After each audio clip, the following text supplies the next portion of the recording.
Welcome, everyone, to Davos Fingers, episode 137. She deserved more than darkness, featuring my buddy Matt. Joining us today for Meet the Khalasar. That's right. We said Meet the Khalasar was over.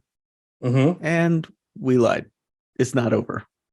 We are continuing our Meet the Khalasar coverage, but you'll notice there's only two of us. That's because Meet the Khalasar is featuring me today. It is, with me, with the interview duties falling squarely on me. I came up with questions for Matt that are different than our normal questions that we ask. Many of them. Khalasar. Yeah, there are a couple. Probably most of them. Most of them are different. We try, we've shared a lot about ourselves over the years, and I was pretty hesitant, frankly, to do these because a lot of our stories have already been told about how we found the fandom and all, lots of things like that. But if we could come at it from a bit of a different angle with some different questions, I thought maybe it would be fun. So I talked myself into it. And so we'll be doing Huey here first, and then I'll take a turn. Then Dewey next episode. Dewey, yeah, great, a new terrible nickname for me. Yeah, and I'll spend some time under the microscope next episode. Guys, it's really weird just even thinking about it. It was so much easier being on Scad's side of it and interviewing all y'all, but we're gonna have some fun with it tonight. We got a great chapter to cover and some fun places to go. So we do. And before we jump into it, perhaps just a few announcements. We did wrap up our House of the Dragon coverage several weeks ago. All the episodes 1 through 10, we released them on YouTube as well as on our traditional audio channels. And you can check those out on the Davos Fingers YouTube channel or where you always find this podcast. Any wrap-up thoughts, Matt? Yeah, but I loved it. There's always things that we're going to roll our eyes at or quibble at a little bit or whatever. But overall, man, what a worthy effort. It felt like a true passion project by Ryan Condal. Every scene, you felt that he cared. You felt that he cared about the story. You felt that he cared about us. You felt that he cared about the characters. So all in all, I think it was a huge win, a huge success. And looking forward to seeing if they can keep this rolling into season 2. George has said, and I think you brought it up too, as we talked about some of the changes that they've made, is that it's a scary slope. You start off with a small change and that rolls into a bigger change, which rolls into a bigger change that you're having to make to compensate for the original changes that you made. So I'm interested to see how they handle that. But I think that I have reason to be optimistic considering how this season went. What about you? Yeah, I think I agree with pretty much everything you said. I mean, I think I was more down on the show toward the end than you were. But I still really enjoyed it. I still really liked it. And for sure, I agree. Ryan he's bringing lots to the table personally, that he's got a lot invested in this story emotionally. I think you're right. Passion project is a good way to put it. I'm nervous. I would have never thought of myself as like a book purist before diving into this podcast.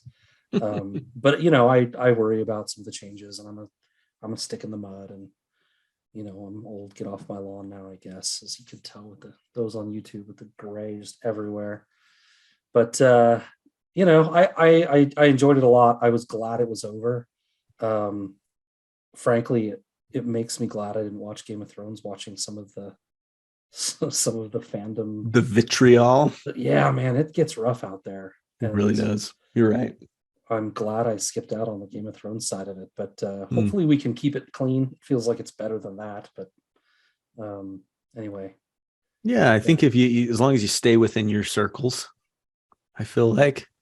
Yeah, and with Twitter's potential demise, it might be far easier to stay within your circles, because there will be no circles, at least not where we usually travel. Yeah, interesting to see where that ends up. Yeah, go Elon. Do your worst. Yeah. We had another kind of exciting. This took me by surprise. I mean, I remember when it was announced and being excited for this time, but you hit me with a text early this week informed me that Clerks 3 is here. It's And here. It's available. Like, whoa, I forgot all about the fact that it was coming.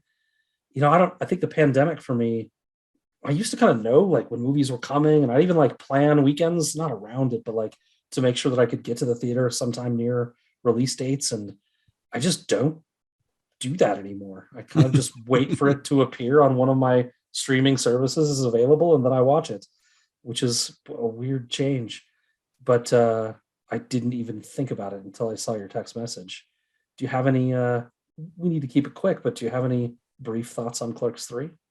My movies hat right here. Yes, obviously. You hat. Lindsay pointed us in that direction, I think, right? She did. Thanks, Linz. Clerks 3. I've only watched it the one time. Mm-hmm. I wanted to watch it one more time, but didn't get a chance to. It affected me, like it touched me. Like I sat and thought about it for the rest of the night that I watched it. And then I thought about it the next day too. And I think maybe more than any other Kevin Smith movie, it stuck with me. Like it just stayed on my mind and had me thinking about the themes and had me thinking about some of the emotional places that they went.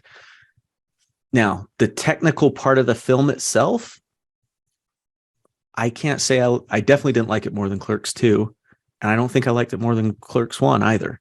It's probably my third favorite of the Clerks movies in terms of just the technical stuff and, the pacing and all of that stuff. But I feel like from a big picture, Kevin really nailed it. And it was a really worthy end to this saga. And it was the best performances we've gotten dramatically, easily by Jeff Anderson and Brian O'Halloran. I agree with that. And I thought it was, so overall it was a win, even if I quibble with every Kevin Smith movie, right? It's always got their little issues, but I'm very, very, very emotionally pleased with it.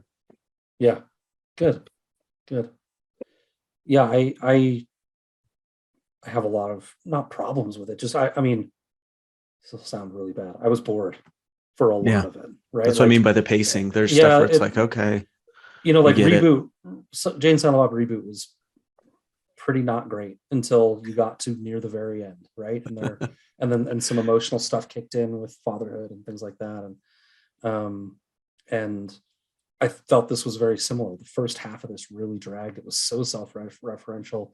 Elias, I've never really liked him, to be honest. He's painful to watch in this film, to me. But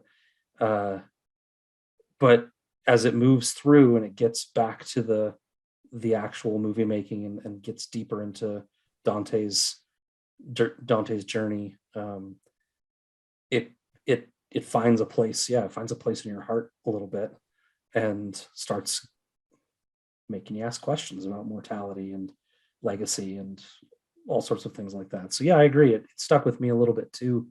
It surprised me. It's like all of a sudden I realized I was invested. I was kind of just like, this is, there's some funny jokes occasionally, but I wasn't really that into it. And then all of a sudden I was kind of like, whoa, okay. Oh my heavens. Whoa, whoa. Right. Yeah, it does. It raises the stakes. You're right. Yeah. Obviously very personal to Kevin. He went through some things in this film himself. And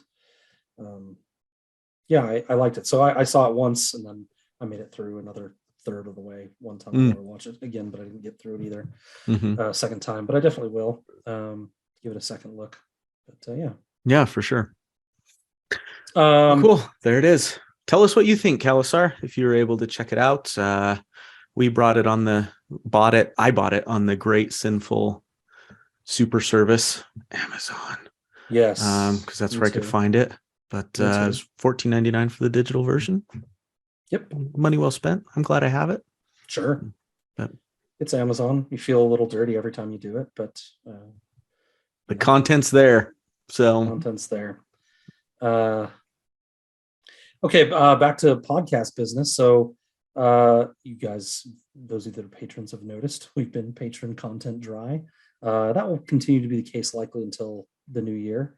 We might do a little hangout in December or something around the holidays with friends and stuff. But probably no new episodes or Patreon content until the new year. That said, we're interested to know what you guys would like to see. We can do what if episodes. We've done best of stuff. We could do more movie content, more hangouts. Let us know. So drop us a little message on the Twitter. Send us an email. Let us know what you're interested as a patron in seeing us tackle in the new year. Yeah, I mean, you're invested in this, Yeah. If not figuratively, actually, Yeah. literally. And we are so grateful for that, and we want to honor that. So let us know what you like. And there'll be new episodes coming in the new year as well. Matt and I are kicking around a couple options. Some very interesting departure ones, as well as some going back to the well kind of options too. So you know us. There'll be new episodes in the new year coming after we do the Meet the Khalasar on Me next month. Yeah. Yeah, it's kind of weird because, during House of the Dragon, we were doing one episode a week. And so that pace picked up and it was fast and furious. And now we're back to our normal episode schedule of every 3 weeks. And it slowed down significantly. It's like, oh my gosh, we haven't recorded in forever. Do people even know we still have a podcast? It feels very ponderous. Yeah.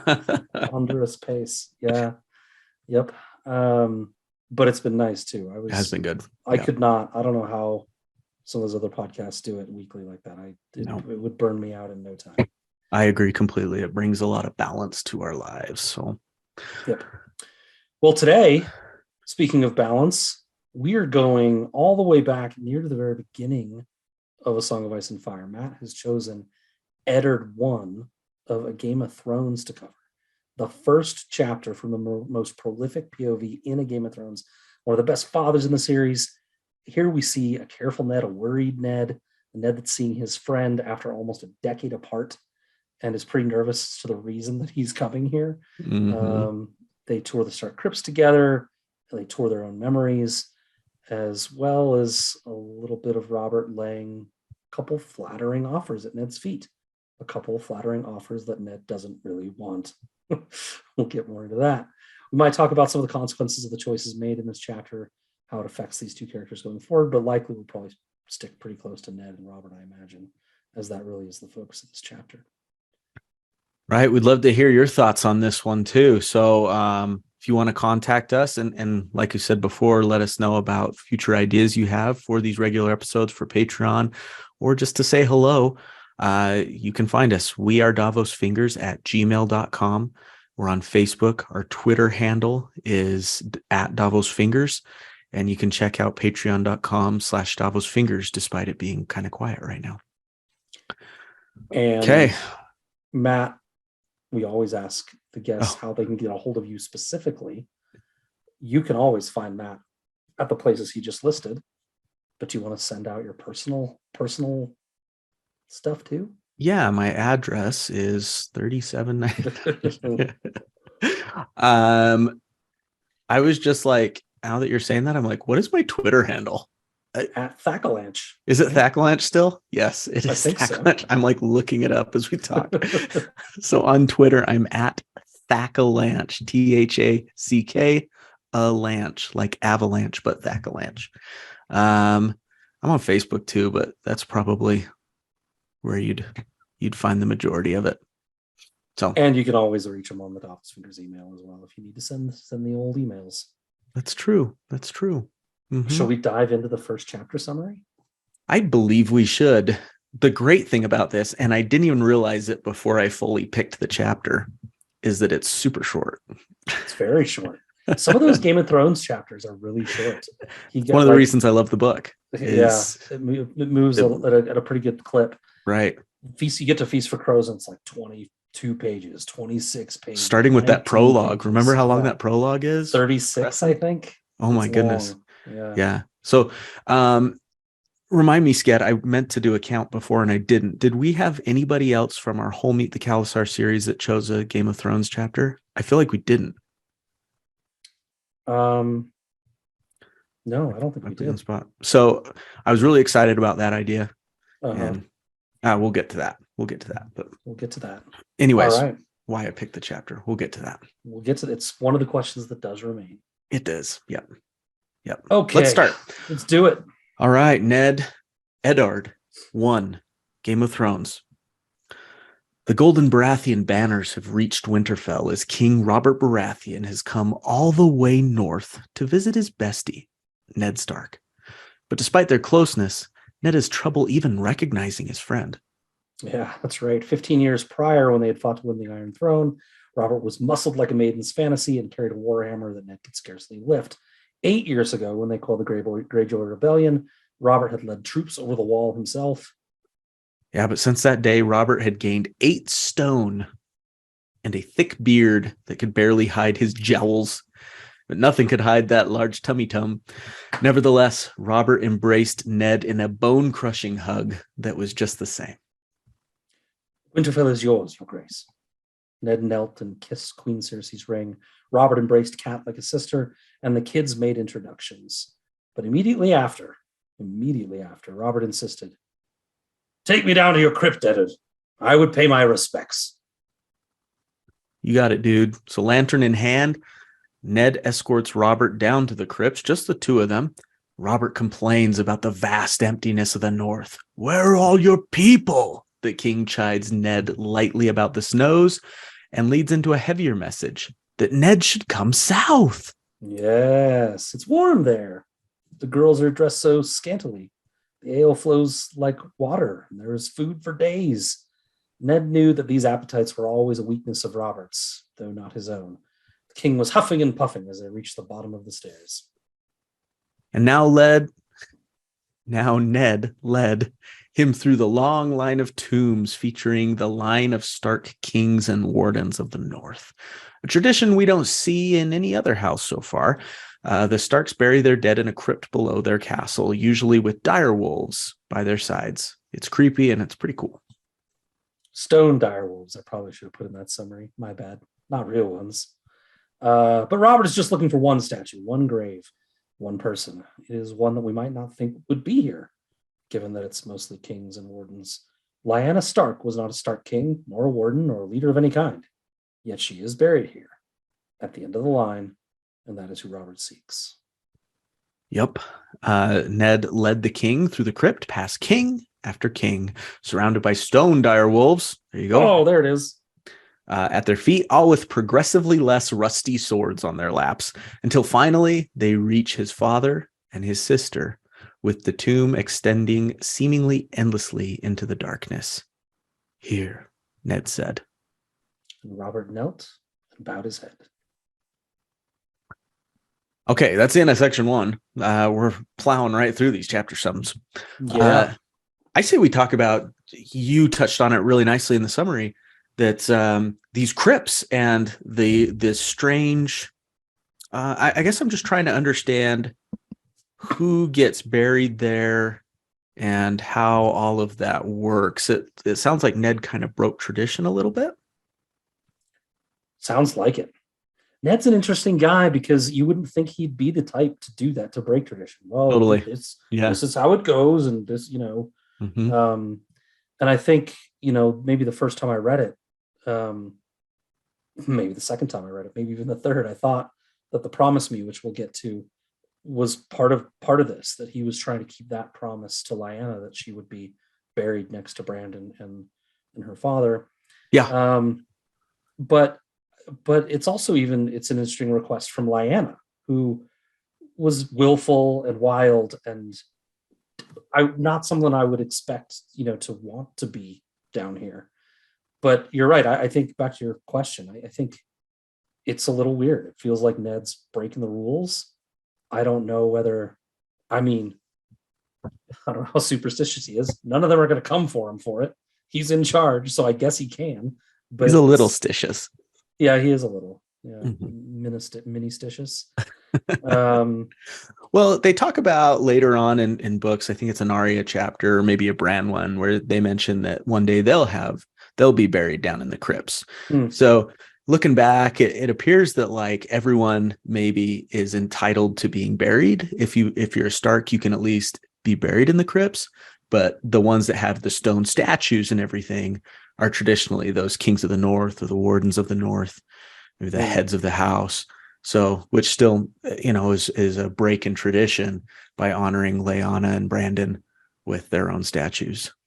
That's right. He actually even says it in this chapter. He says something, his thoughts go to the fact, I think it's this chapter, where he says that it bothered him to think about down the line that would be where he and his kids were buried. It's kind of a little creepy moment. We'll come back to that maybe. So you're right. It sounds like they are buried, but maybe they don't get the statues. Which then, where's mom? Eddard's mom is one of like the most mysteriously absent characters in a series that focus so much on genealogy and parentage and everything. Yeah. We don't even have her name. Yeah, we have nothing. And also still your question still applies also. Why does Lyanna and Brandon get statues then? Yeah. Like, okay, bury them, but they get statues? Why? Along with Rickard, but mom? No, mom. Well, it's that inherent misogyny in A Song of Ice and Fire that we're always talking about. So. I don't know. But it does feel a little weird. Yeah. You'd like to think that the Ned's mother is awesome? I like to think she's awesome. She's a Flint? Is that right? I think that's all we know about her, is that she's a Flint. I just couldn't remember which band it was up there. It's a Flint. Yeah. Well, not Flint. Was it? I'm almost sure she was. Okay. Khalasar, correct us, but I'm pretty sure she was a Flint. Okay. Anyways, I love going back and rereading these early Game of Thrones chapters and feeling I try to take myself back. I remember the first time I was reading Game of Thrones was in an airport, going home from Chicago. I think it was for work. Okay. And I still when I read a chapter like this, I still just imagine myself sitting in those airport seats, just like completely enchanted, just like, oh my God, like just turning pages. A guy who'd never really read a fantasy book before, not with any regularity. It's fun to feel that excitement again. So, like a child, and you would have been almost a child. You'd have been in your late 20s, right?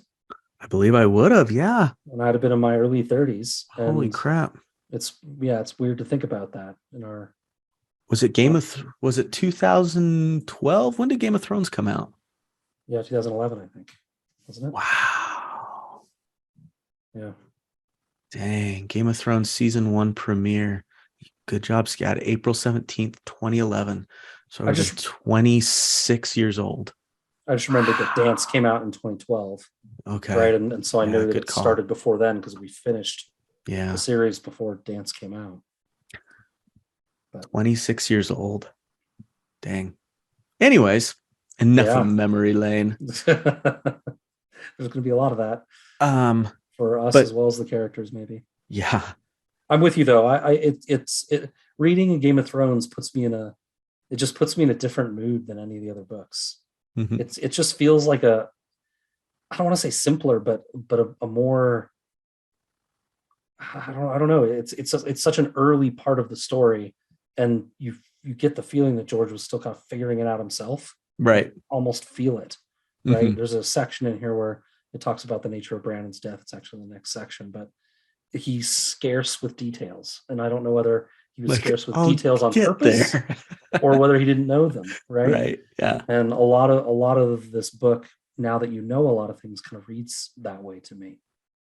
Yeah. And at the same time, George is able to, while not giving a ton of detail, because I agree with you, it's very possible he hadn't figured it out yet, or hadn't decided yet. Anyways, it throws you just right into the middle of the story. And I love that about this book. I think I've talked about it before. I love that about the series, is it doesn't start off with maybe, I don't know, where would be a good starting point? Like Robert taking the kingdom or something. Like it just throws you right into the middle of a story, in the middle of peacetime, 9 years after the last major uprising in Westeros, right? Which was the Greyjoy Rebellion. And you're just thrown into the middle of the story. And George doesn't say, now let me explain to you who Eddard Stark is. Eddard Stark is the son of Rickard Stark, who is this, and now he's this. And it just throws you right in to Ned chopping a guy's head off, right? And even in this one, they give you little hints of who people are. You know, there's Jaime Lannister with hair as bright as beaten gold. There's Sandor Clegane with his terrible burned face. And it just kind of builds this world slowly and adds on details as you go along. And that's one of the things I love about Game of Thrones. It doesn't give you Jaime's whole backstory on that first page. It just says there's Jaime Lannister, hair as bright as beaten gold. And almost nothing about Tyrion. Yeah. Very little about Cersei. These are huge characters in the story, and they're just kind of passed over in this chapter, right? Like the stunted little man behind them was surely the imp, Tyrion Lannister. Yeah. Yeah. That's all you get. I don't think it mentions them again. And so as far as you know, reading this first page, they're just going to be minor characters that are just in Robert's retinue. And who knew that they're going to become these giants? So it's really fun to just kind of take yourself back, I think. Yeah. Yeah. And then later in this chapter, as they're talking, you get the sense that the Lannisters are a big deal. He talks about for slighting Tywin is a no-go. You don't do that. But he does that so gradually. Yes, just builds on it little by little by little. Nibbles. Until you're getting this puzzle pieces, right? You're filling it in. Till by the end of the book, you have a much more complete picture. But indeed. I even liked, there's a tiny little line, first sentence of the whole chapter, a pride of bannermen and knights of sworn swords and free riders. So I like that he used the word pride early on, because like you said, with Lannisters, and we'll get to this in the next section probably, maybe a sense of lion pride, that the Lannisters are a very prevalent part of this ruling kingdom, and they've kind of got Robert in their pocket a little bit. Yeah, more than a little bit. And I think, we'll get to Robert's nature a little bit more later. I think I'll save that bit. But I think, do you think we're meant to like Robert in this chapter? That's a good question. I think, yeah. It's one of those guys that you can't, I think it's meant to be, and it's the charisma of Robert Baratheon, is he's one of those guys that you can't help but like. Yeah. You know what I mean? Like he's like a Rob Gronkowski. Like, I just can't help but like Rob Gronkowski. He's you know what I mean? Yeah, he went to my school and he does a lot for our football program and stuff, so I'm biased, right? There's people out there that are like, I hate Rob Gronkowski. He's such a meathead. It's really hard to like him. He's a total meathead. And to me, that's like endearing. Like it's an endearing quality about him because he's so goofy. And Robert Baratheon's not goofy, but I get the he comes off as endearing. If that meathead was representing your school, you might feel a little differently. It's like, yeah, that's the education he got. It's the same one I got. Now we get Zach Wilson that goes after his friends' moms or whatever. Listen, rumors, allegedly. Oh man, there've been some good jokes about Zach Wilson. Of course. He's my son. Be careful, people. About Robert, I think. What do you think? Well, I think we are meant to. I think we're seeing him through Ned's eyes, right? And so Ned has a soft spot for him, for sure. But we're also, I think, meant to pick up that he's not the best guy. The way he's talking about the women in the South and dressed so scantily, and the fabric sticks to their thighs, and he's clearly, he's married, but he's clearly a womanizer. Yeah, he's a man with appetites. You learn that early on. Right. But at the same time, George, I think, does a good job of, you're right, he's still somehow likable. Endearing, yeah. At this point, at least, before we get more details, right? But yeah, I think we are meant to kind of, at least for this introduction from Ned, to think he's an okay guy, that in a bad place for him, miscast, right? But an okay guy. Now, what do you mean by miscast? I don't remember whether it's in this section or the next section. I think it's the next one. But he just talks about what it's like to rule. It's in the next section because it's when he's offering in the hand. We'll cover it then. But he's just not. This is not what he wants for his life. If you were to pick a guy to rule, it would not be this guy. talk more about that later. But I'm not one to pick apart someone's, physical appearance or whatever, but it is interesting that Ned notes very clearly that this was a guy who was fit, he was in shape, he was muscled like a maiden's fantasy, clean shaven, clear-eyed. I don't know what clear-eyed means. well, when you abuse substances, sometimes it kind of affects your I see. countenance. Yeah. Okay. Yeah. Look into my eyes, like you can tell. Whatever. And even 6 years between Robert's rebellion and the Greyjoy rebellion, and Robert seemed, he was still, it sounds like he was still muscled like a maiden's fantasy and everything when he was leading troops over the wall at the Greyjoy rebellion and everything. But something's happened between, what is it? It's 9 years, right? Yeah. 9 years between the Greyjoy rebellion and here, where, maybe he needs to be a wartime king. Yeah. I mean, I think it's implied for sure. I think, there's several years between when he took over and when the Greyjoy rebellion. But, we got to remember how old they were, right? I mean, you can get away with a lot of he bad still had his shit metabolism in your youth. Yeah. I mean, these were 18-year-olds. These were right? college age kids. They were from 18 to 25. Yeah. You can get away with a lot of vices that when you're turning into your 30s and those vices get worse and worse. Oh, I feel can't that. Get away with it as much, right? Relatable. Yeah. I wonder too, sometimes your mental and emotional health can affect your physical health, right? Absolutely. And I wonder if Robert's experiencing some of that, if there's some darkness with that guy, some depression and things like that are affecting him. Absolutely. I think you run to the things that comfort you when you're not in a good mental place. Mm-hmm. Those things for Robert are, women, booze. And food and booze. Mm-hmm. And so, the weight gain writes itself, right? and the, and it's also a cycle, right? The more you do these things, the easier it is to run to them. Mm-hmm. And I think for Robert, it's just, I don't want this to sound like I'm giving him a pass. This is just how he lives now. They're not even choices for him anymore. There's no one to tell him no. Yeah. It's just how he lives. It's like, well, yeah, ale. Of course, I always have ale. Why would I not have ale now? Girls, bring me one. I always have one now. Like, they're just, and again, I don't mean to write that off as okay, but at some point, some of these behaviors just become how you live now. They're not choices. They're just patterns. They're right.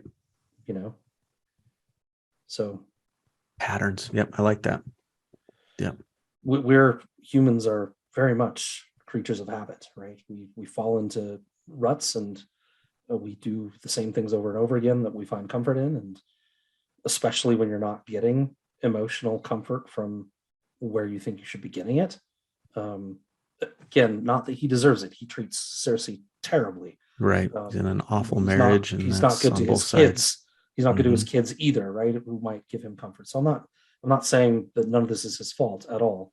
But when regardless of whose fault that is, when you're not getting that comfort, you run to other things, that give you that. Right. And I think that's what he's done. And now it's just who he is. Sad.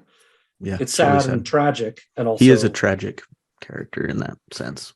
But also an a-hole. Like, it's his fault. I don't want to. I'm not all excusing it. I think that can be tragic.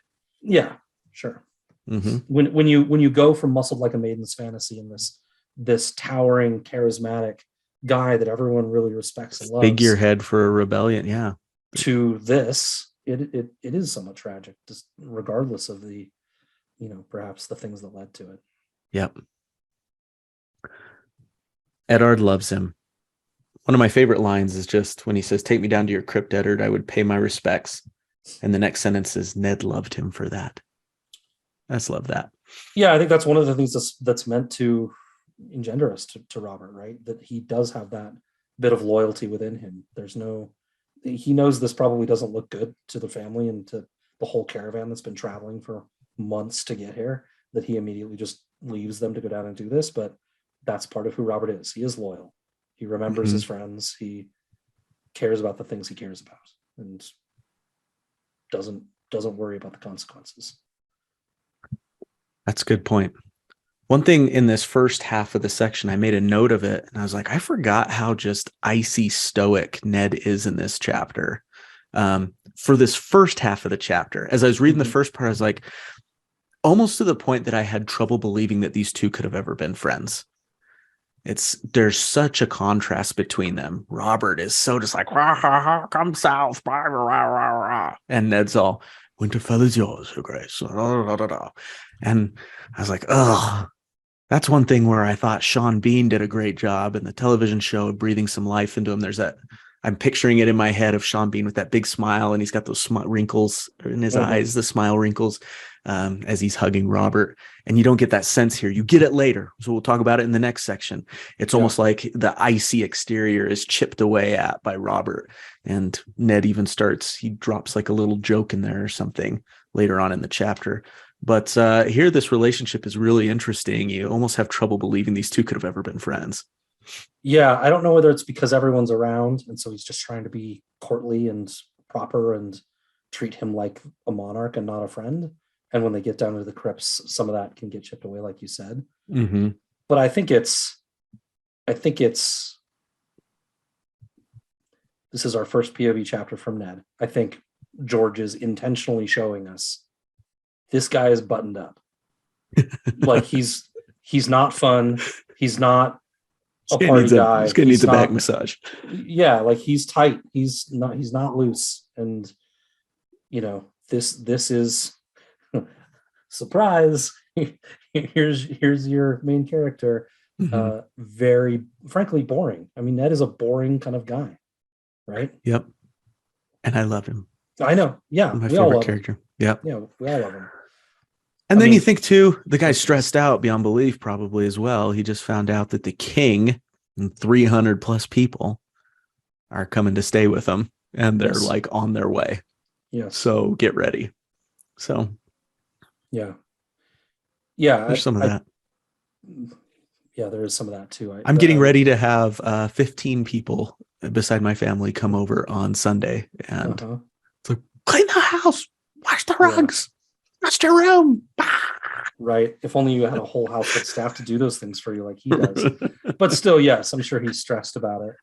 I think very much George is trying to show us the differences between these two men and their behaviors. I mean, even the whole thing about coming south is to me, it's a warning. It's a warning to us, I think, of, we're seeing all of these things that Robert is going bananas over, and we can see that Ned does not care about them. And that's not a Ned thing. It's not. And can Ned be a successful hand to this king, which, spoiler, I guess, but can he be a successful advisor to this guy when they want such different things? Yeah, he's going to make choices Robert would never make. The emotional investment, and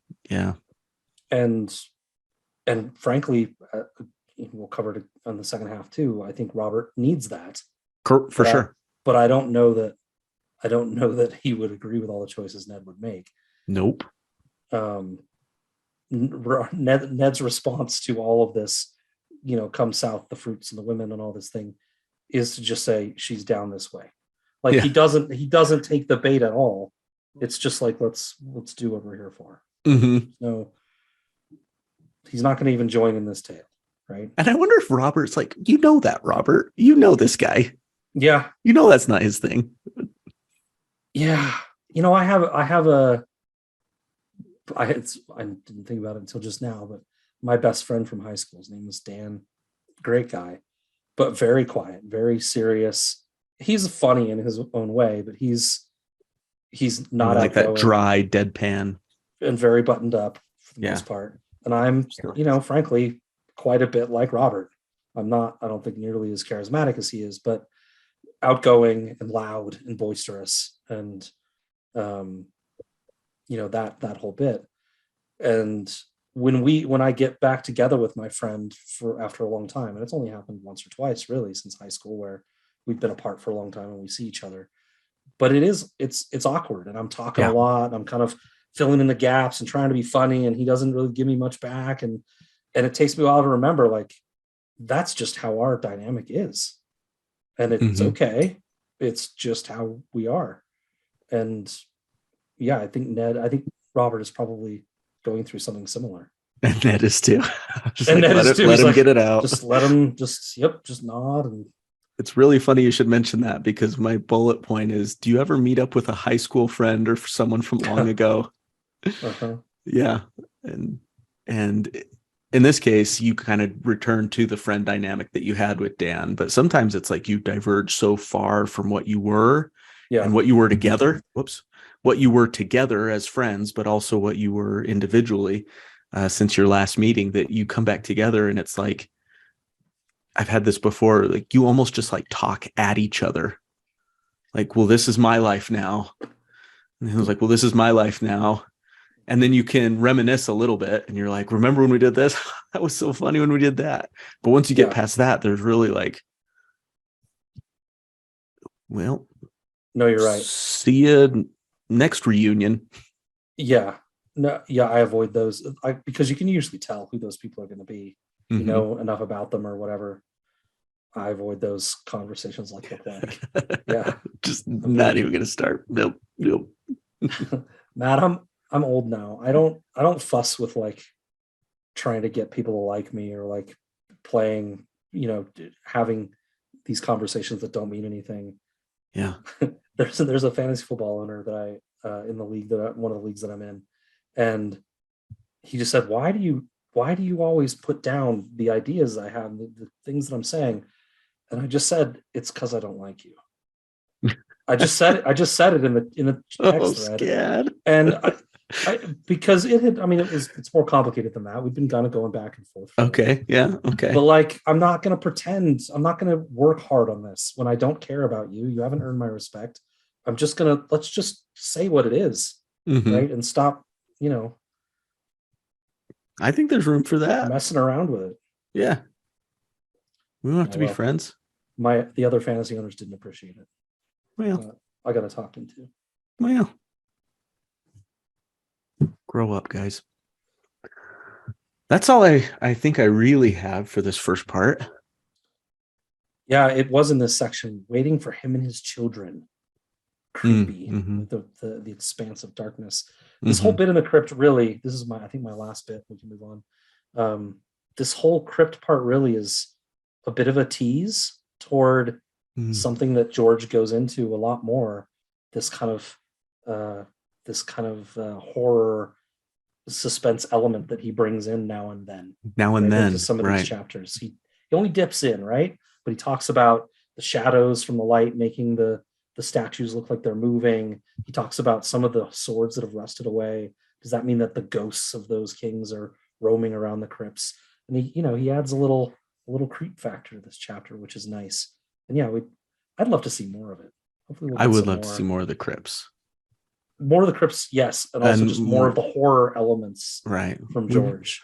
We really don't get a ton, right? We had that Bran chapter at the Night Fort. Yep, and there's the shadow, the shadows, and the narrows. What's it called? The Tyrion. Oh yeah, Tyrion bit on the boat with the stone men. That's creepy, and then some of the Dany stuff is creepy in the House of the Undying. Yeah. But not a lot. But there, Ghost of High Heart has some little creepy elements sometimes. The others themselves, I don't know. There's a few. There's a handful. Yeah. I hope we get more of it. I think George does it really well, because it's not real horror. It's not. He doesn't go all the way in, but it's just kind of enough to get your spine tingling a little bit. Yeah, he does it really well. Robert Baratheon says, "What will this place be like in winter? I shudder to think." Maybe a little bit of foreshadowing. It's funny hearing these lines and reading them again. I did this scene, at Ice and Fire Con this year, and IFCon. Yes, and it's just funny to remember how I deliver all those lines, and it's. Oh, you should deliver them exactly as you did. Then I'll do for all to hear. I think in summary part 2 here, I'll get to some of them, but let's urge you to do it. I urge you to do it. Let's get to know you a little bit better, Matt. Oh boy, I don't know you nearly well enough after. We're only 12, 11 years of friendship and 8 of podcasting. 8 years of podcast. We're in our 9th year now, aren't we? We're in. We're like in, dude. Like, man, this is wild. What a run. What a run. Doesn't feel that long, sincerely. It doesn't. No. It's, yeah. I consider you one of my best friends. Right back at you, pal. I'm excited to hear the answer to some of these questions. Probably because we don't spend a lot of time together. We've kept it fresh. Yeah, we have. We've tried to not, I think, to keep these conversations so fresh. We've tried not to do much together, I think. But, right. Which is a shame, and also it's worked. So yeah, it's special, and also a little sad. Matt, who are you? What do you do? What drives you? Oh, Scad.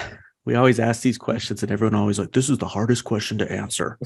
And, my greatest titles are husband and father. That's the thing that is most important to me, is being a dad and being a good husband to my wife. As many of you know, I'm also a man of faith. Professionally, I'm an instructional designer. So I use adult learning principles to design learning experiences for my company, training, if you will. I'm a hockey player, sort of, not like I used to be, and also a hockey coach. But what drives me is connection. I'm an introvert, but at the same time, I'm very passionate about building community and inclusive culture. We've talked about it here on the podcast before. And I'm loyal to a fault, man. I'm loyal to a fault. That's Matt Thacker, I think. Like that. And I agree with all of it. We ask a version of this question to other members of the Khalasar. Besides Song of Ice and Fire, I know that you're a huge Star Wars nerd. You've contributed to Wikipedia. I think we've talked about that on this cast before. In your youth, such a nerd. But forget Star Wars and forget Song of Ice and Fire. Tell me about your most embarrassing fandom. The thing that you love that you're most embarrassed to love. I'm not embarrassed by any of them, though. This was a hard question for me. All right. I've read Twilight. I don't like it, but I read it. So you if didn't that's like something, it? No, I didn't like it at all. Did you read it now, or did in support of your daughter who might be interested in these things, or did you read it? I read it back when it was still coming out. Okay. Because Padme was really interested in it. She got caught up in the whole thing. And it was when we were newlyweds. We didn't have kids yet or anything. And like a bonding thing. I want to connect with my new bride. And so I read the books along with her. I like rom-coms, but that's not really a fandom. I think we can give that one to you. I like that. It's a thing.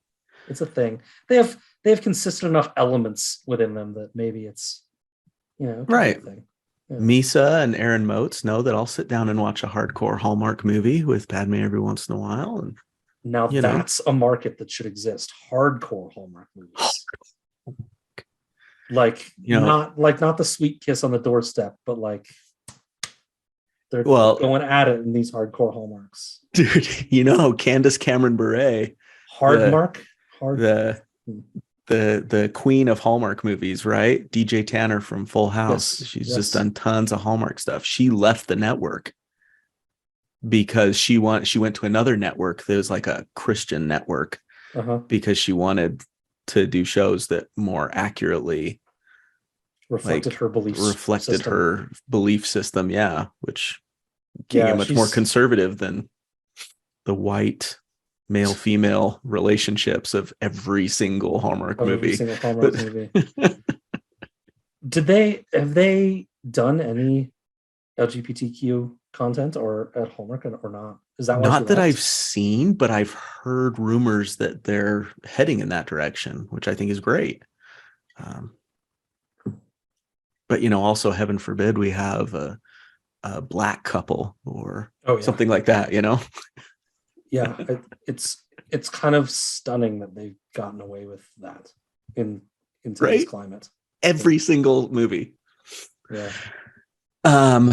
I'll tell you the one that people probably least expect. We've already talked about it here today on this episode. Is I love the Kevin Smith View Askew universe, right? And people who know me probably would be surprised by that I am very involved in that fandom, and that's one of the things that actually drew you and I together, was when we found out that we both loved Kevin Smith films. Yeah, but I think it was like a year and a half in or something. Like was it?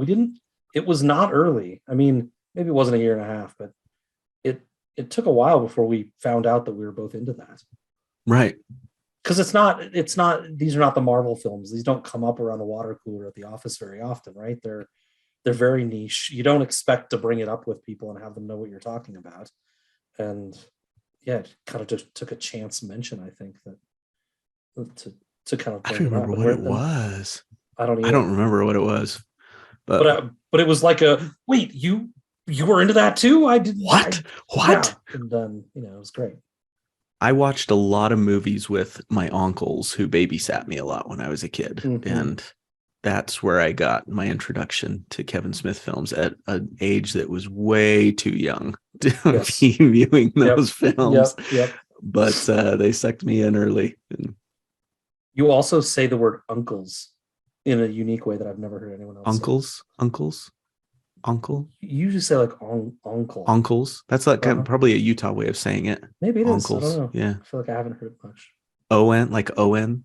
Almost that sound, but not. It's almost more like the AU and aunt. Uncles. Uncle. Yeah. It's weird. Now you'll never say it that way again. No, I'm gonna think it every time I say it. Uncle. Like, my uncle. Uncle. I've given you a complex about it. I'm gonna say it like this every time. Uncle. Okay. If you could podcast about any other thing, what would it be? What do you think it would be? I think it'd be music in some way, but I don't know how you do it exactly. Yeah. I would take an album and I would dissect that album. We've talked about that before. Yeah. You and I. Yeah. I'd treat it like a book and go like, instead of chapter by chapter, though, it'd be song by song. And but I don't know how I do this, man. It could get really long because I want to go into the music. Like I want to talk about how great John Bonham's drum fill at this part was, and I wonder what effect, Eddie Van Halen was using here. Or, I'd really want to get into kind of that music technical side of it. But then, as you also know, I'm a nut for good lyrics. And so I'd really want to dig into the lyrics and the themes and the stuff that sticks out. Band dynamics and the stories and things that were happening together while they were writing them. The background of what led to all of this, like I've been listening to a lot of Smashing Pumpkins lately. They're one of my top 5 favorite bands, and I've just been on a real Pumpkins kick lately. And so just that, like the story of how Billy Corgan pushed Matt Chamberlain, the Pumpkins drummer, so hard on the recording of the song Tonight, which I think is a masterpiece of a recording. They said he pushed him so hard and made him do so many takes and was just like harder, faster, do this, that Matt Chamberlain's hands were, that's what she said. Matt Chamberlain's hands were actually bleeding by the time that he finished the recording session. Oh, wow. And so just like you could, if you listen to it with that in mind and you just imagine this drummer just pounding away and blood flying off of his hands, it makes the song almost that much more enjoyable. And so I'd love to like dig into those things. That's cool. I've never heard that story. I also, I'm not a Pumpkins expert. I know Tonight, of course. It's a huge song when it came out. Mm-hmm. I don't remember it being a heavy drum. I'm gonna have to go listen to it tonight. Go back and listen to it. It's not that the drums are turned up really loud in the mix, but there's just so much going on, so much snare work and just like. Well, there you have it, guys. It's got that swinging element of dun dun dun. That there's a swing to playing drums that doesn't just come naturally. That You got to get right. And anyways, that's what I would love to do. Body movement swing? Sort of. Like a pendulum. Boom, boom, boom. There's risings and peaks and valleys, and that you kind of almost have to get into a groove to get just right. It's hard to explain, but you know when you hear it.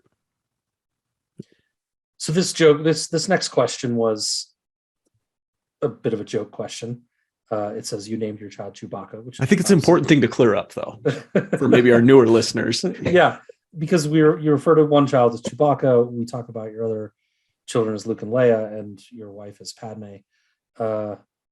We can talk a little about how you chose those things, but also, like, without getting too personal, we're protective of our kids, of course. What drives them? And maybe it might be a little bit of a reach, but who are your kids like in the Song of Ice and Fire, if anyone?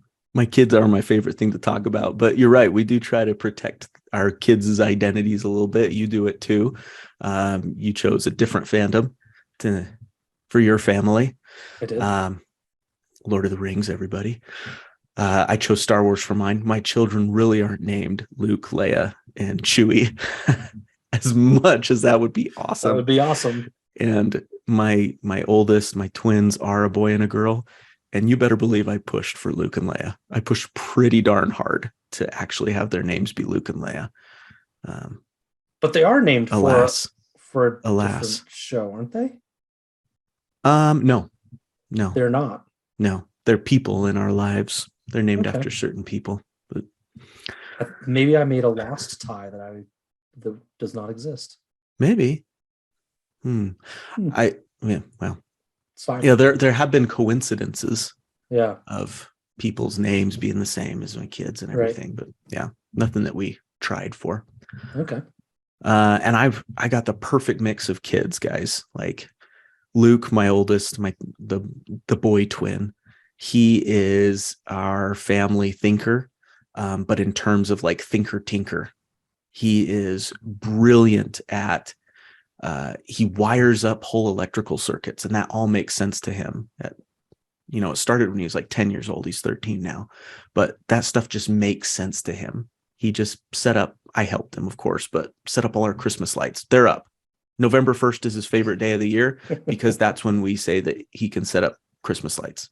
And we've already probably put in 10 hours setting up Christmas stuff already. And it's November 17th. And that's him. My daughter, and he's very much an introvert. He's very selective about his friends.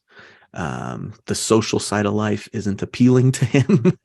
Yeah. Really. It's getting more as he gets older into his teenage years, but still, he's nothing like his sister, who is very outgoing, very extroverted, relies on those friendships. She always needs to feel connected to somebody. The whole cell phone thing. Oh, Scaddy. That's a thing. Mm-hmm. My kids are already asking for them, but stay strong, my friend. Stay strong. Yeah. But she's also probably the most like me in terms of interests. She loves music. She plays piano. She sings. She likes to write music.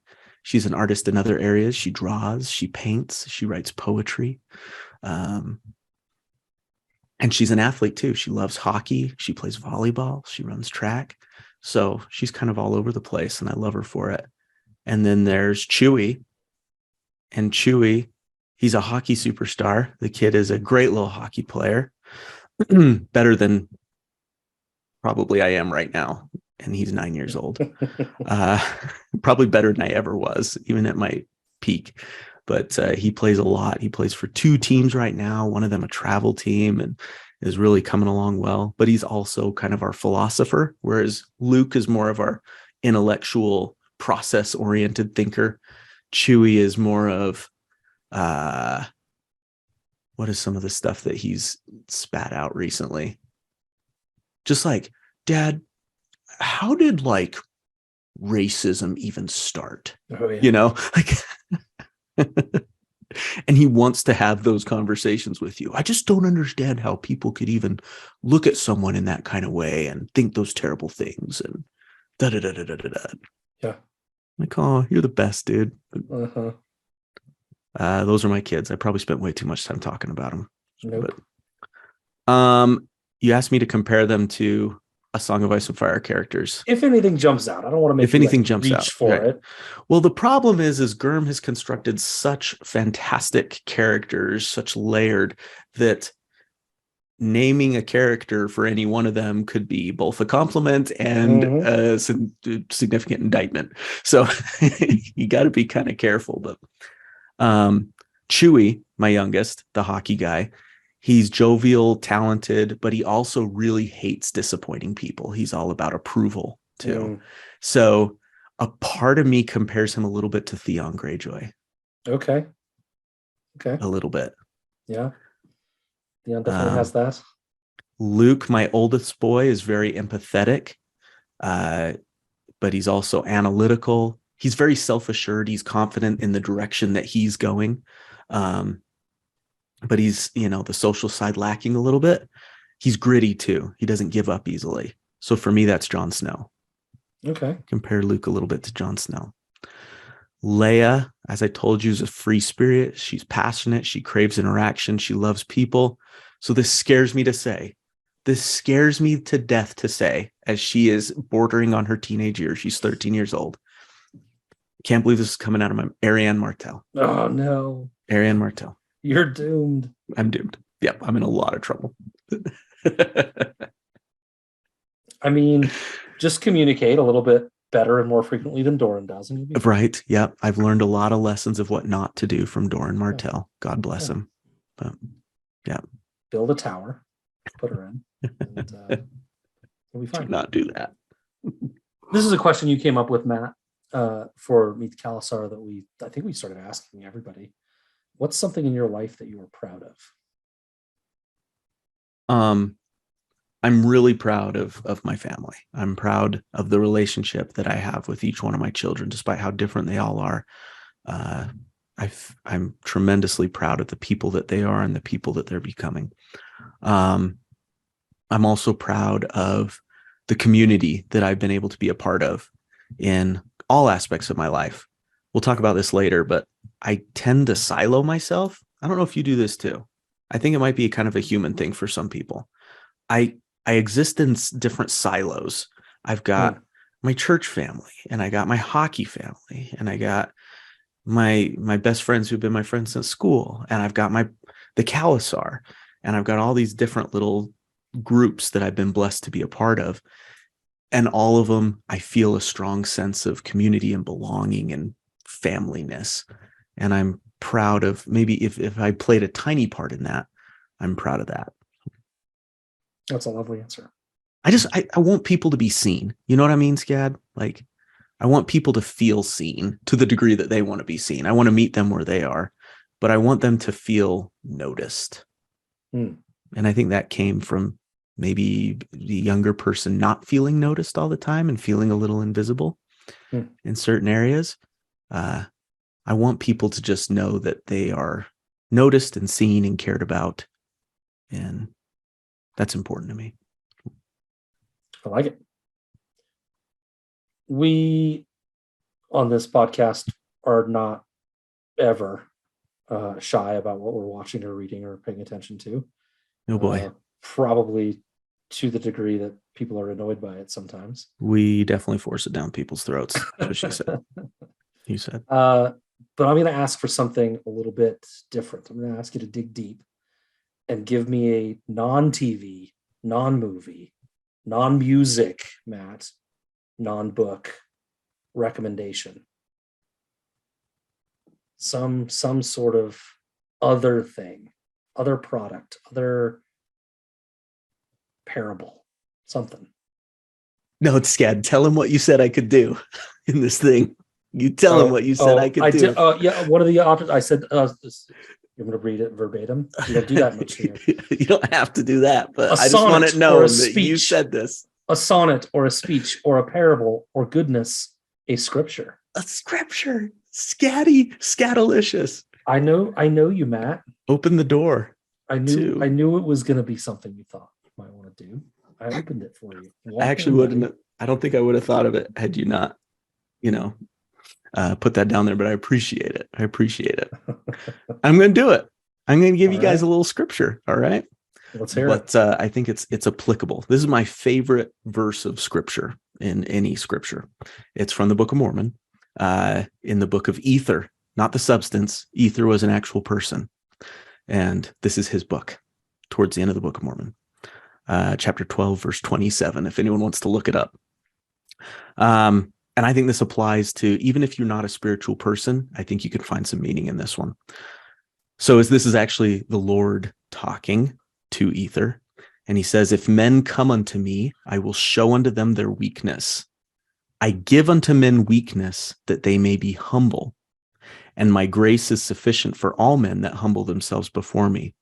For if they humble themselves before me and have faith in me, then will I make weak things become strong unto them. So I love that. The weak things that become strong. And that's always stuck with me is this. It's saying that God has a part in that, or your faith has a part in turning your weaknesses into strengths.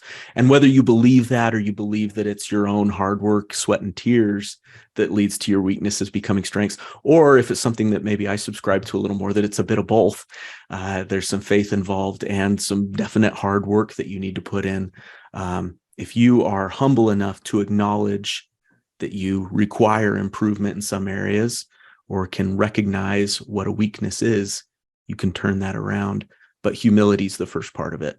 It's recognizing where you're at, being able to self-analyze, and then take steps to move forward. I like it. It's good. It only took you 9 years to get one of these. I got in a Book of Mormon verse. Back to the chapter, Bat. Why'd you choose this one? What do you love about it? People were like, that's not in the musical. What are you talking about? Which is also very good. Why did I choose this chapter? What do you love about it? First of all, Eddard Stark is my favorite A Song of Ice and Fire character.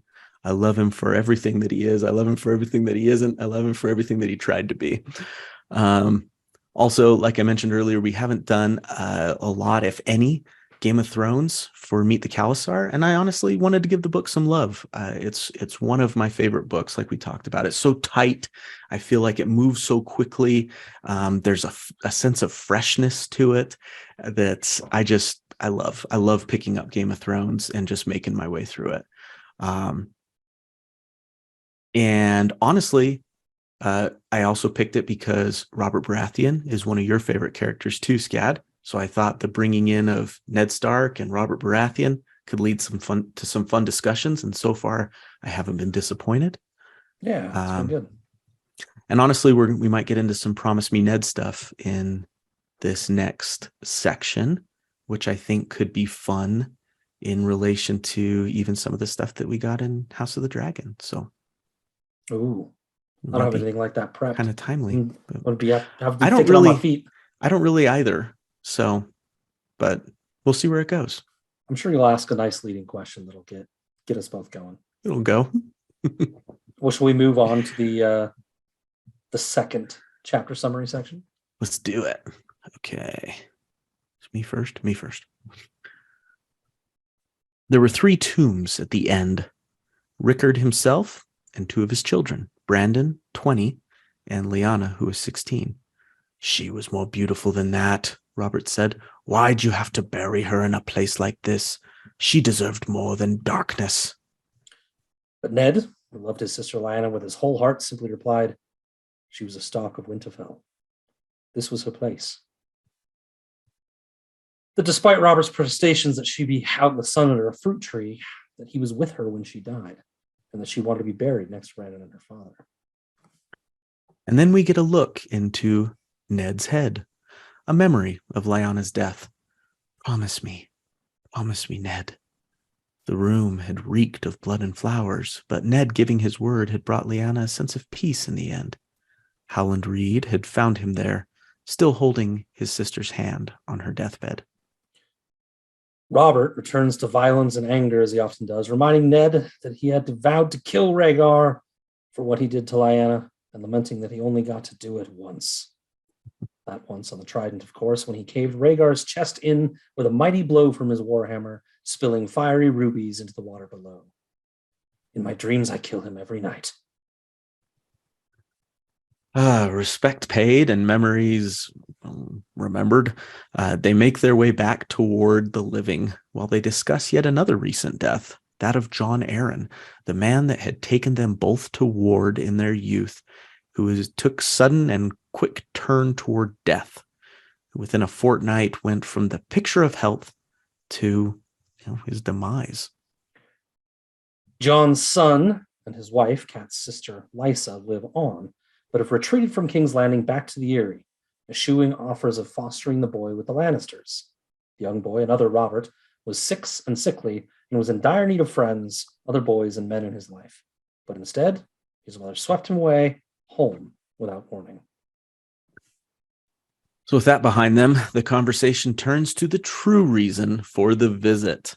Ned assures him that he is Robert's to command, but Robert beats around the bush, reminiscing about their glory days together in the Eyrie, pleading that he needs Ned by his side.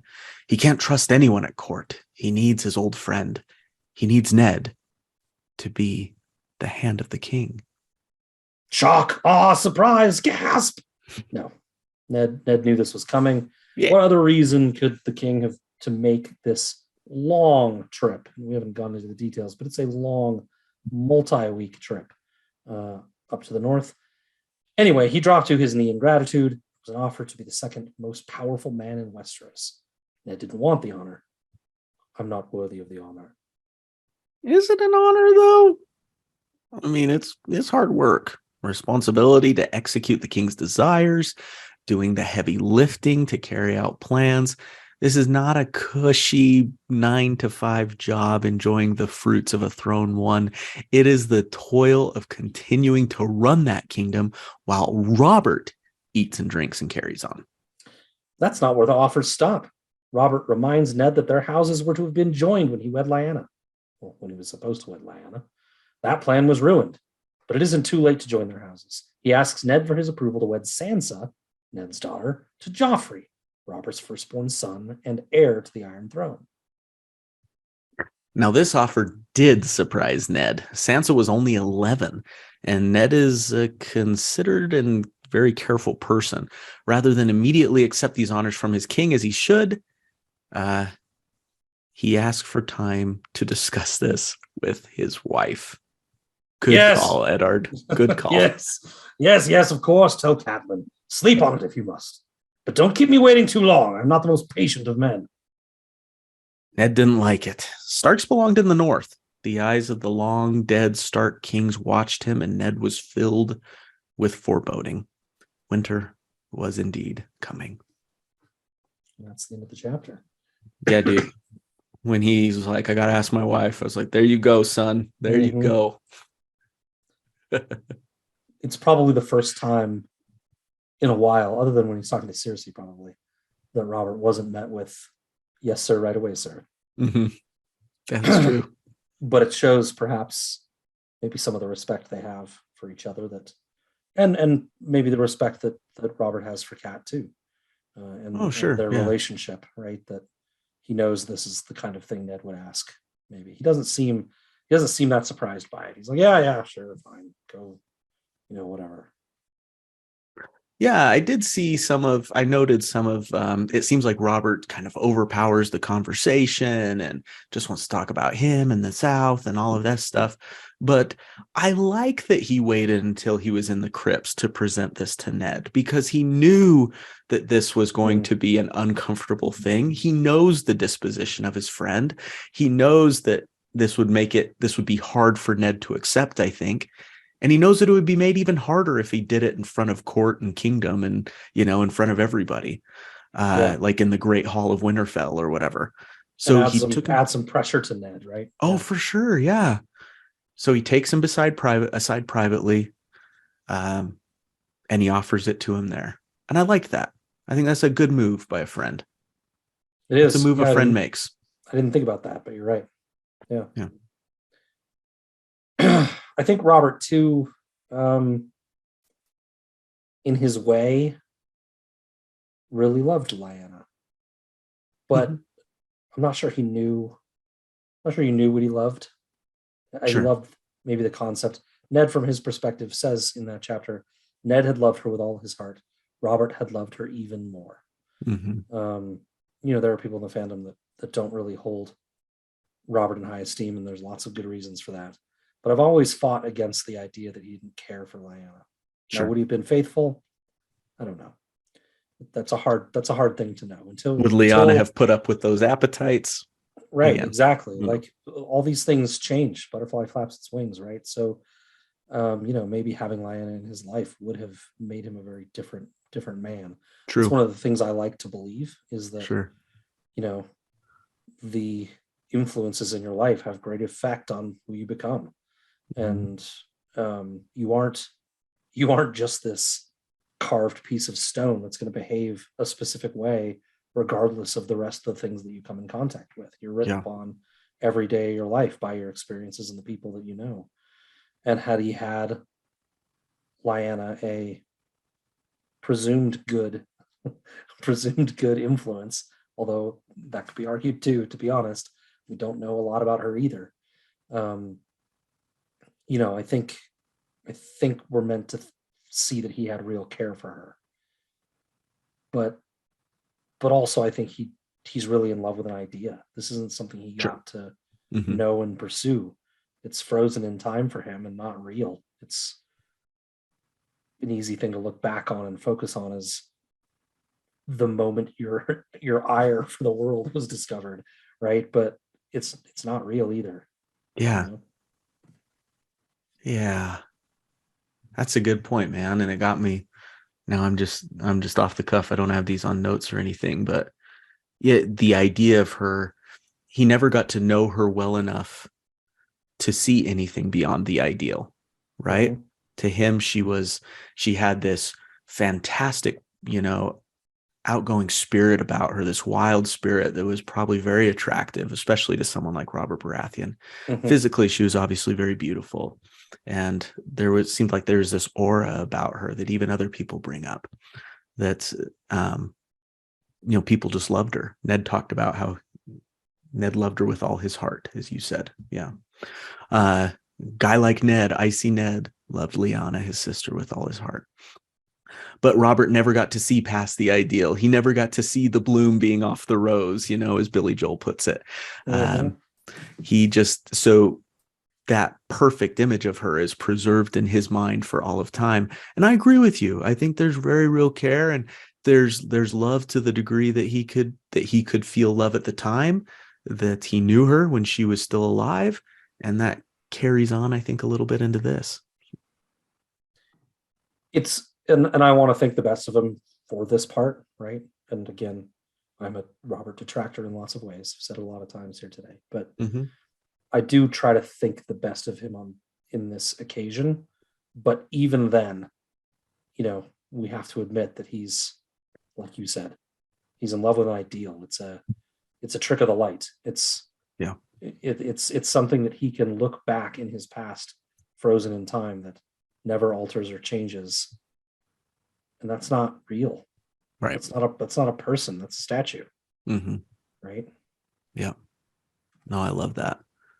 I've often, as I think back on past relationships I've had, and we've talked about our past relationships on this podcast, but, I thought back then that I loved those people that I had a relationship with. Mm-hmm. And I did. I actually did. Yeah. To the degree that I could feel love. Now I look at my wife, Padme, and how I love her, and it's miles and miles further than any love I felt for those people at that time.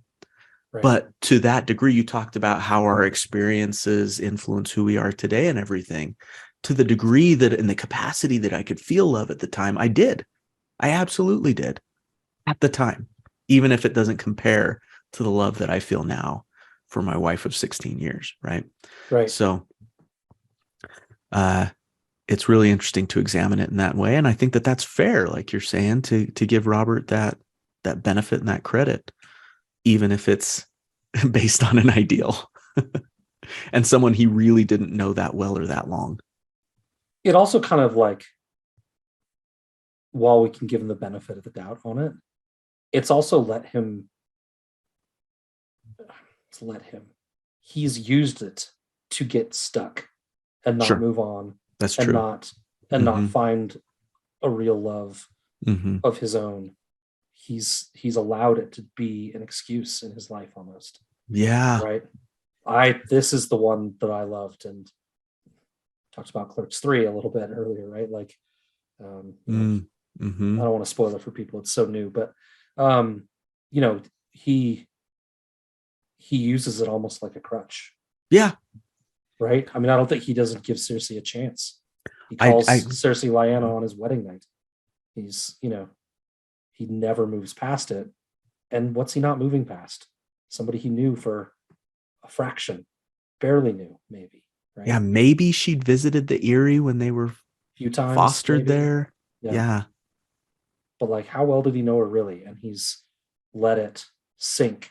Any sort of connection. Yeah. That's a good point. It's not great, man. Like, nope. Move on and live your life and have respect for her. But Robert's that way. He's one of those guys. I think that he kind of never lets things go, the serious things. Like the same thing with Rhaegar. He dreams about killing this guy every night. Killing him still. It was forever ago, man. And you won, dude. I have, and it went your way. I could see people like reliving those terrible defeats over and over again. Yeah. If I would have just been in position in front of the net with my stick down on the ice, I would have scored that goal and we wouldn't have lost by a point, a quarter of an inch the other way, Charlie. Oh, Mighty Ducks. Good pull, Scad. Boom. I mean, I still have soccer dreams. Yeah. Right. Like I still dream about playing soccer, and, I don't know if it's glory days or just they're seeping in their new dreams and stuff, but like, he's really not letting this go. Yeah. He's one of those guys for the series. Like, it's funny because he's affable and light, and he'll, the Jaime Lannister sitting on the throne thing, he just kind of laughs it off. He's a hard guy to offend, but on the serious things, he never lets it go. Ever. Yeah. That's true.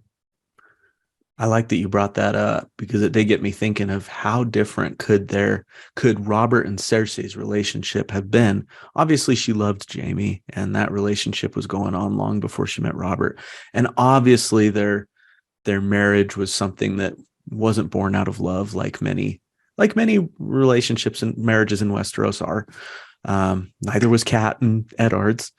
Neither was Lysa and John Aaron's, but still, you wonder how differently things could have been if Robert had been able to at least work towards that closure with Lyanna. And how about letting her be in that tomb? But yeah, and I know he's king, but how about give the guy a minute? Sure. Right? Like, again, I'm not excusing his behavior. It's terrible. But like, maybe let him grieve for a minute. And maybe he could have given that relationship more of his full, attention and focus. And yeah. I don't know. It feels unfair to say he would have been able to succeed at that. I think it's giving him too much credit to say he would have, but he's definitely not going to do it if you don't give him a chance to grieve. Right. It's like, just thrust him right into it. Right. But again, that's Westeros. But yeah, you have to wonder if things could have been different. Man, that's a what if episode. I mean, that's a what if that's so early. You're rewriting the whole series, right? Yeah, that'd be a big one to prep for. Let's not do it. There's some of those what if episodes we did that I was like, oh my gosh, what did we get into? Yeah, what did we do? Yeah. What if Rhaegar had won on the Trident? Holy crap. Are you a little surprised that Lyanna asked to be married, or asked to be buried rather, with Brandon and Rickard? Not necessarily. But I always thought this was a weird misdirection by Gurm. Yeah. That he's leading us early on to believe that promise me is simply about Lyanna's final resting place. Promise me you'll bury me next to Rickard and Brandon is the implication, which is really interesting because as we go along in the story, it's like, no, promise me Ned meant something else. Promise me Ned meant something else. Oh, it's actually about her baby. She had a baby there and it was about him. And it was about Robert, who is now down in the crypt with Eddard. And so I always thought it was kind of just a tricky misdirection by Gurm. Yeah, very. It is. I guess my question is, if we take what you said earlier, the families are buried down there, they just don't have the stone, pieces of representation, then I guess it makes sense that she would want to be buried there. But also she's such a free spirit. I mean, it depends on what you believe about the abduction or whether she went willingly, things like that. I think most people now are kind of on the, seems like she kind of wanted to go with Rhaegar fence, but we don't know for sure. But feels like maybe Robert's not too far off. She might have she deserved more than darkness. And under a tree, and I wonder. Yeah, like we don't get a lot from Lyanna sometimes, and we get the Cranachman story. She does seem very devoted to her family. It's maybe a part that Robert is underselling in his desire for her to be buried on a hill somewhere. I wish we had more on Lyanna. I really like her, but we really do, because like Robert, she's an ideal to me. It's not like a real thing. She's almost an ideal to everybody. Yeah, she's even to Eddard. She's an ideal. He loved her with all his heart, so he's seeing her in this best light possible, memorializing her and remembering all the good things. And you're right. We really don't get a genuine look at Lyanna. Yeah, the Cranachman story is the best, I think. Probably to give us a sense of her spirit and her her sense of ethics and things like that. Yeah, from someone who maybe doesn't have that connection, but at the same time, he does. She was very influential to this Cranachman. Indeed, yes. There's the line that says, Ned could say nothing to Robert's claim that 1,000 deaths will still be less than Rhaegar deserves. And at first it feels just like, yeah, let him talk and everything. Like, I'm just letting Robert talk, like you said earlier. Just let him get it out. Until you learn about Jon Snow later in the series and you realize that he really could say nothing. Yeah. Yep. Ned could literally say nothing here because that whole promise me Ned thing that Lyanna said was about Robert Baratheon. Yes. Yeah. And Rhaegar's legacy too, right? Like he probably doesn't want to spend a bunch of time running down Jon's father, right?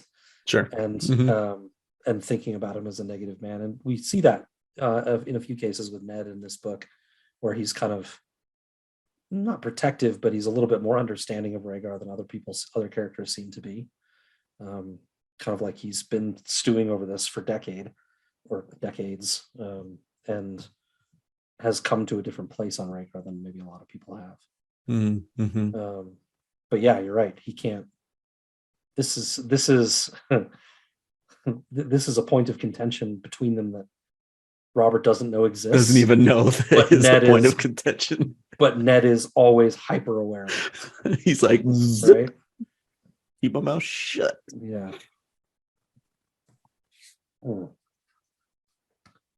else you got here? Got Jon Arryn's stuff. I don't know if there's much here. Yeah, go ahead. You've never seen a man sicken so quickly. I wonder if this is. I wondered at first if this was perhaps a clue that it was not done by a pro, that it was done by, someone that, if it was done by a pro, you'd think that maybe the poison would be administered in smaller doses that were less easy to detect and to make it maybe look like it wasn't a poisoning, but he just got sick and died, right? But he deteriorated over many months instead of 6 weeks or something. Right. That's just happening because he's getting old, But instead it hit him so fast that people, I don't think there's any question in anyone's mind that Jon Arryn was poisoned.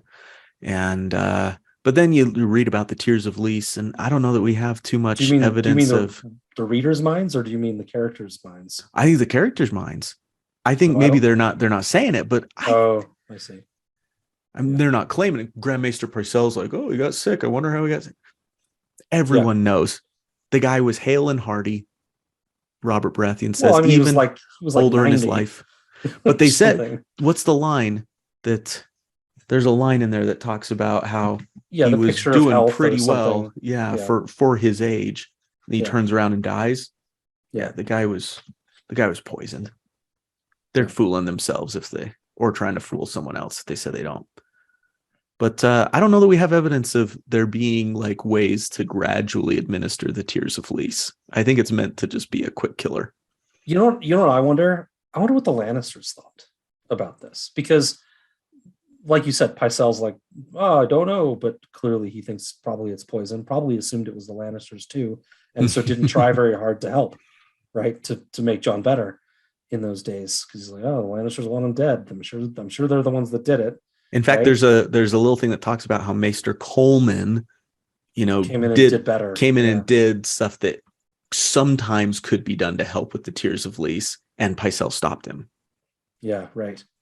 And so proactively helping it along. But most of these characters are assuming, the Lannisters had him poisoned, right? I think they're usually the people that we think did it. It's the Lannisters. But what do the Lannisters think? If everyone thinks it's poison, are they wondering who did it? Because they know they didn't do it. Right. They're like, who poisoned him? Why? Weird. Or is Tywin all about, he's so about appearance and everything? Does he kind of almost want people to believe that? Yes, he might. But still within him, he's got to be like, who's doing this? Like how we talked about with Daemon and Rhaenyra in House of the Dragon, how Daemon kind of wanted people to sort of believe that he had a hand in killing Leonor to strike some fear into people. Right. I definitely can't. You wonder, you're right. We'll take it. Tywin's like, we'll take advantage of this little thing that happened and the blame that's being hurled at us. But I wonder who actually did it. Do you know who did it? Jamie? Yeah. No, I don't know. Cersei, do you know who did it? I don't know. In his head, he's got to be thinking like, who's the player that I don't know has this angle? What are they doing? Right? It's interesting. No one suspects Lysa Tully. Yeah, her. No one expects the Aaron Inquisition. The fell apart. Yeah, Littlefinger. It's an interesting question of what if Robert Arryn had been given to Tywin Lannister. Yeah. It's interesting that Lysa was able to pull that off and get him out of there. Right. Because Robert's he'd agreed to it, right? Robert's a very path of least resistance kind of guy. Like Tywin offered, I don't want to fight this. So sure, go ahead. If I say no, I'll have to deal with Cersei forever about it. Oh, that sounds awful. Let's just give him. But it's like Lysa. I don't want to give Lysa no credit, but maybe Littlefinger saw it coming and kind of rushed her out the door. Sure. I'm sure he had a hand in getting her there. Yeah. But you read between the lines and you see the ballsiness of a guy like Jon Arryn. He demonstrated that to start Robert's Rebellion. He essentially started Robert's Rebellion, right? Yeah. By refusing to turn over Robert and Eddard to King Aerys. So that demonstrates. I would say Aerys started Robert's Rebellion. Sure. But yes. Jon Arryn refusing him took balls. I think we can agree to that. Yes, sure. But then, Tywin talked about how you don't offend Tywin, or not. Robert Baratheon talked about how you don't offend Tywin Lannister. Jon Arryn was prepared to do that. Once he found out that about Cersei and Jaime, he was distrustful of the Lannisters, and he was ready to make the move to foster Robert with Stannis, right? Yes. To go back on that original proposed wardship and move it on over to Stannis. I think that took some cojones as well, and he was ready to do it. So yeah, no, you're right. Credit to Johnny Eyre. Yeah, he would have had to fight it out a little bit. I wonder what that would have looked like once Tywin found out. Another guy we just kind of actually we're going to go in another direction. Another guy we kind of just don't know enough about too, John Eyre. Like the accounts we get from him are from Ned and Robert, and they're all who glowing. Obviously held him in the highest of esteem. Yeah, but we also know like some sketchy shit with Lysa, right? I think too, and maybe in conjunction with Hoster, right? Mm-hmm.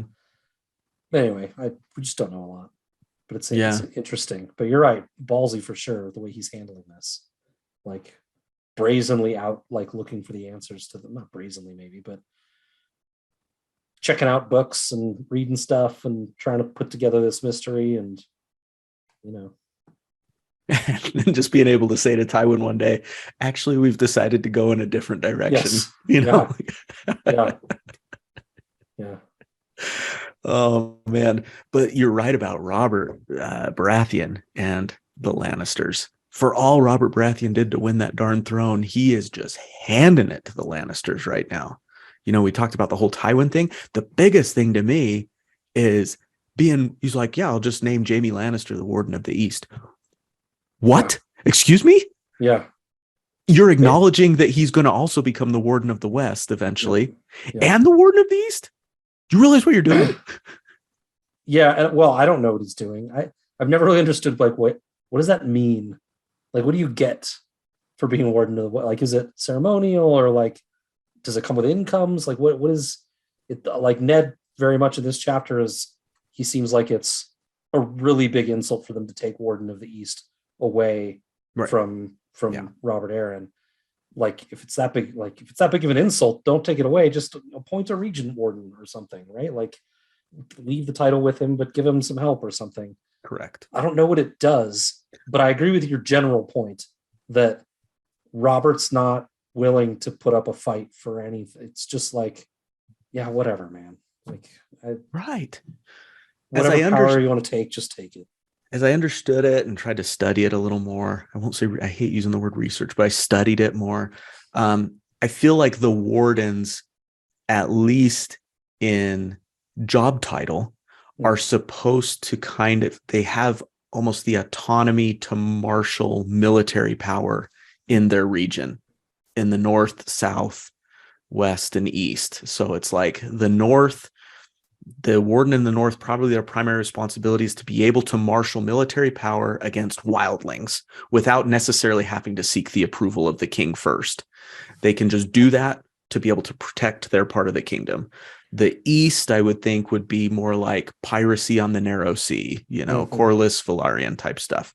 West, protecting the Sunset Sea, especially against the Greyjoys and people like that. And then the south, protecting, frankly, from Dorne, right?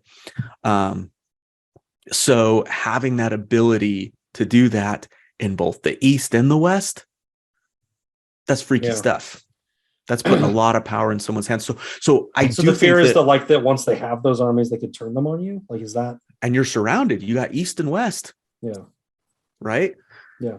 And so I agree with kind of both of them, but I kind of agree more with Robert in the sense that you don't want to give that to little Robert Arryn yet. So I like your idea of, well, if it's so important, Eddard, that the Arryns continue to hold that title, go ahead and make Robert Arryn, and then get Bronzion Royce to kind of be the regent of it and execute, those martial orders when they need to be marshaled. It feels like just one of those silly things in early Game of Thrones where it's like, there's warden. Well, no, not the title stuff. I just mean like why he picked Jaime. There's more dudes than two in this world. There's lots of people around. You pick someone else. Bronzion Royce is a great idea. Why would you pick Jaime? He's not even in the East. It doesn't make any sense. And it speaks to your larger point of he's past it, man. Like He's whatever giving the kingdom to whatever the Lannisters. Lannisters ask for, if he doesn't have to have Cersei in his ear about it, he's gonna do it. Because he just does not want to be bothered. He says, that is because you do not sleep with a Lannister. Yeah. He tells Eddard. Yeah. Yep. Yeah. Giving up. Neither does he very often. But this all leads to kind of, I wrote pity in my notes, but I don't think it's the right word. But this is why you look at Robert and you maybe have less hate in your heart than you should. It's because he's really ill-suited for this. Yeah. He has done a horrible job. But he's done a horrible, it's like asking me to be a florist. Like, I'm gonna do a bad job. I have no interest. What do you expect? I have no capability. I'm gonna just be doing it rote without caring because I'm not interested and I don't have any skills. Robert has no ability or skills to do this well. He was picked for, blood reasons, that he's got, up 2 generations or whatever. There's a Targaryen in his family tree, right? So he's picked. But he's not suited for this at all. Right. And doesn't want it. And, it's just, imagine being placed in a position in your life where you're doing something you hate forever. Right? That's very true. And part of it is because he was so good at what he did initially. Yeah. He was such a good warrior. He was such a good figurehead for the rebellion. And obviously he had a lot of help in Robert's rebellion. It's not like he did all the work himself. But when he was participating, he was doing a killer job, literally. And then they had one uprising, the Greyjoys. And I went back and read back about the Greyjoys. They got their butts handed to them. Mm-hmm. Like, they just got smashed by Robert and Stannis and Eddard and everybody who went up there. So he did such a good job of doing what he was good at, which was making war, that he ended all the wars. Yeah. And now he's got to deal with that. And probably, I wonder if he would have stayed more engaged and more, giving in less to those appetites, or that I need to feel something, so I'm going to lose myself in this. If, Dorne would have, risen up a couple times, or, the people on Essos would have tried to invade a few times, or, you hate to see a war-torn Westeros, but it seems like that's maybe where Robert would have thrived. Yeah, we don't get much like interest in ruling from him. Sure. Except, I mean, like if you paint it nicely, like he's all about adventure and whatever, jousting, tournaments. But maybe it's violence. Mm-hmm. Like the only interest we really get from him in ruling that we see in this book later is when he gets to talk about murdering Daenerys. Right. That's true. And he takes an active hand in trying to convince people, and we need to do this, and he's adamant about it. Yeah. Other than that, and demanding the tourney of the hand, the dude dreams every night about killing a dude. Yeah. I mean, he's mentally not in a good place. Sure. Mm-hmm. And very violent, and we shouldn't look past that. Yeah. But also, you make me be a florist, I'll probably get pretty violent too. Like he's living a life he loathes. After year 6 of sitting in that flower shop. I'm gonna stab somebody. You're gonna go nuts and some rosebush flipping some petals. Yeah. Yep. Some tables. That's a great metaphor, buddy. Nothing against people that love flowers. I think flowers are just dandy, but not for me. Yeah. Right. Yeah. Yeah. What do you think of this marriage offer? Seems great on its surface. We don't know either of these characters yet. We've met them, but we don't know them. So yeah, it sounds great. I mean, other than maybe the last paragraph of this where Ned talks about the foreboding in his heart and how this all feels wrong, other than that bit, seems promising. You're going to set your daughter up to be the queen. That seems great. Your daughter, we don't know this about Sansa yet, but Ned knows his daughter. His daughter loves court and would love to be in that situation, and seems like a good thing. But she's 11. He's right about that. It's way too early. It's not too early for a betrothal, I suppose, but I think he's right to be wary about it. We also see from Ned that and Kat that they've done pretty piss poor jobs in general of setting their kids up with long-term futures and relationships, right? I mean, we talked about that. Yeah, we talked about that in previous episodes. It's like there's a blind spot there, right? And I was going to say, like, a betrothal at 11 is common. Yeah, I mean, that seems like it happens all the time. Yeah, much younger than that. Yeah, not the marriage, but at least the betrothal. Jace and Luke were betrothed to Rhaena and Bela at, what were they, like 5 and 6 or something? And Bela and Rhaena were like 2 and 3, or something, 2 and 3. Yeah, saying uncommon. Yeah, no, those are Targaryens. They do things a little differently, but no. But what's the kid who's married or who's betrothed to like a baby in the series? I can't remember who it is. I feel like it might be a Lannister, but you know the one I mean? Yes. And they like bring the baby down all dressed up nice and everything and take it away. Yes. Yeah. I can't remember who that is. I can't. You're right. It's totally a thing. Mm-hmm. Yeah. So this whole 11 years old thing is not, I mean, I would feel the same way at Eddard Stark. I would. By Westerosi standards. It's not a real argument. Right. Yeah. Yeah. Yeah. Right. I mean, it's great. I wonder what the rest of the realm would think. Like, I'm thinking like House Hightower, even the Lannisters. Well, I guess it's their kids, so they're cool with it. But, some of the other major Southern houses would think about a Northerner marrying into the king's family. It's unheard of in Westeros. Yeah, well, I mean, there's Tax, Vice, and Fire. It's not unheard of. There were betrothals to marry Northerners to Southerners, but it hasn't happened much. There was Manderley was supposed to do it once too, but you're right. It doesn't happen. It doesn't seem to have happened much in terms of Iron Throne. Yeah, the ruling queen or king of Westeros. Yep. Wasn't the Pact of Ice and Fire, was it? That was the old agreement with the Children of the Forest. What's the one I'm thinking of with Jace and? Yeah. So there was an almost something like that. There was an almost. Yeah. Mm-hmm. But yeah, I mean, you're right. It doesn't happen much. I think also an interesting question is we're talking about Sansa getting betrothed at 11. Well, Joffrey's like 13. Yeah. And he's the heir to the throne. You'd think there'd be a lot of people wondering why there's no betrothal to that yet, right? Mm-hmm.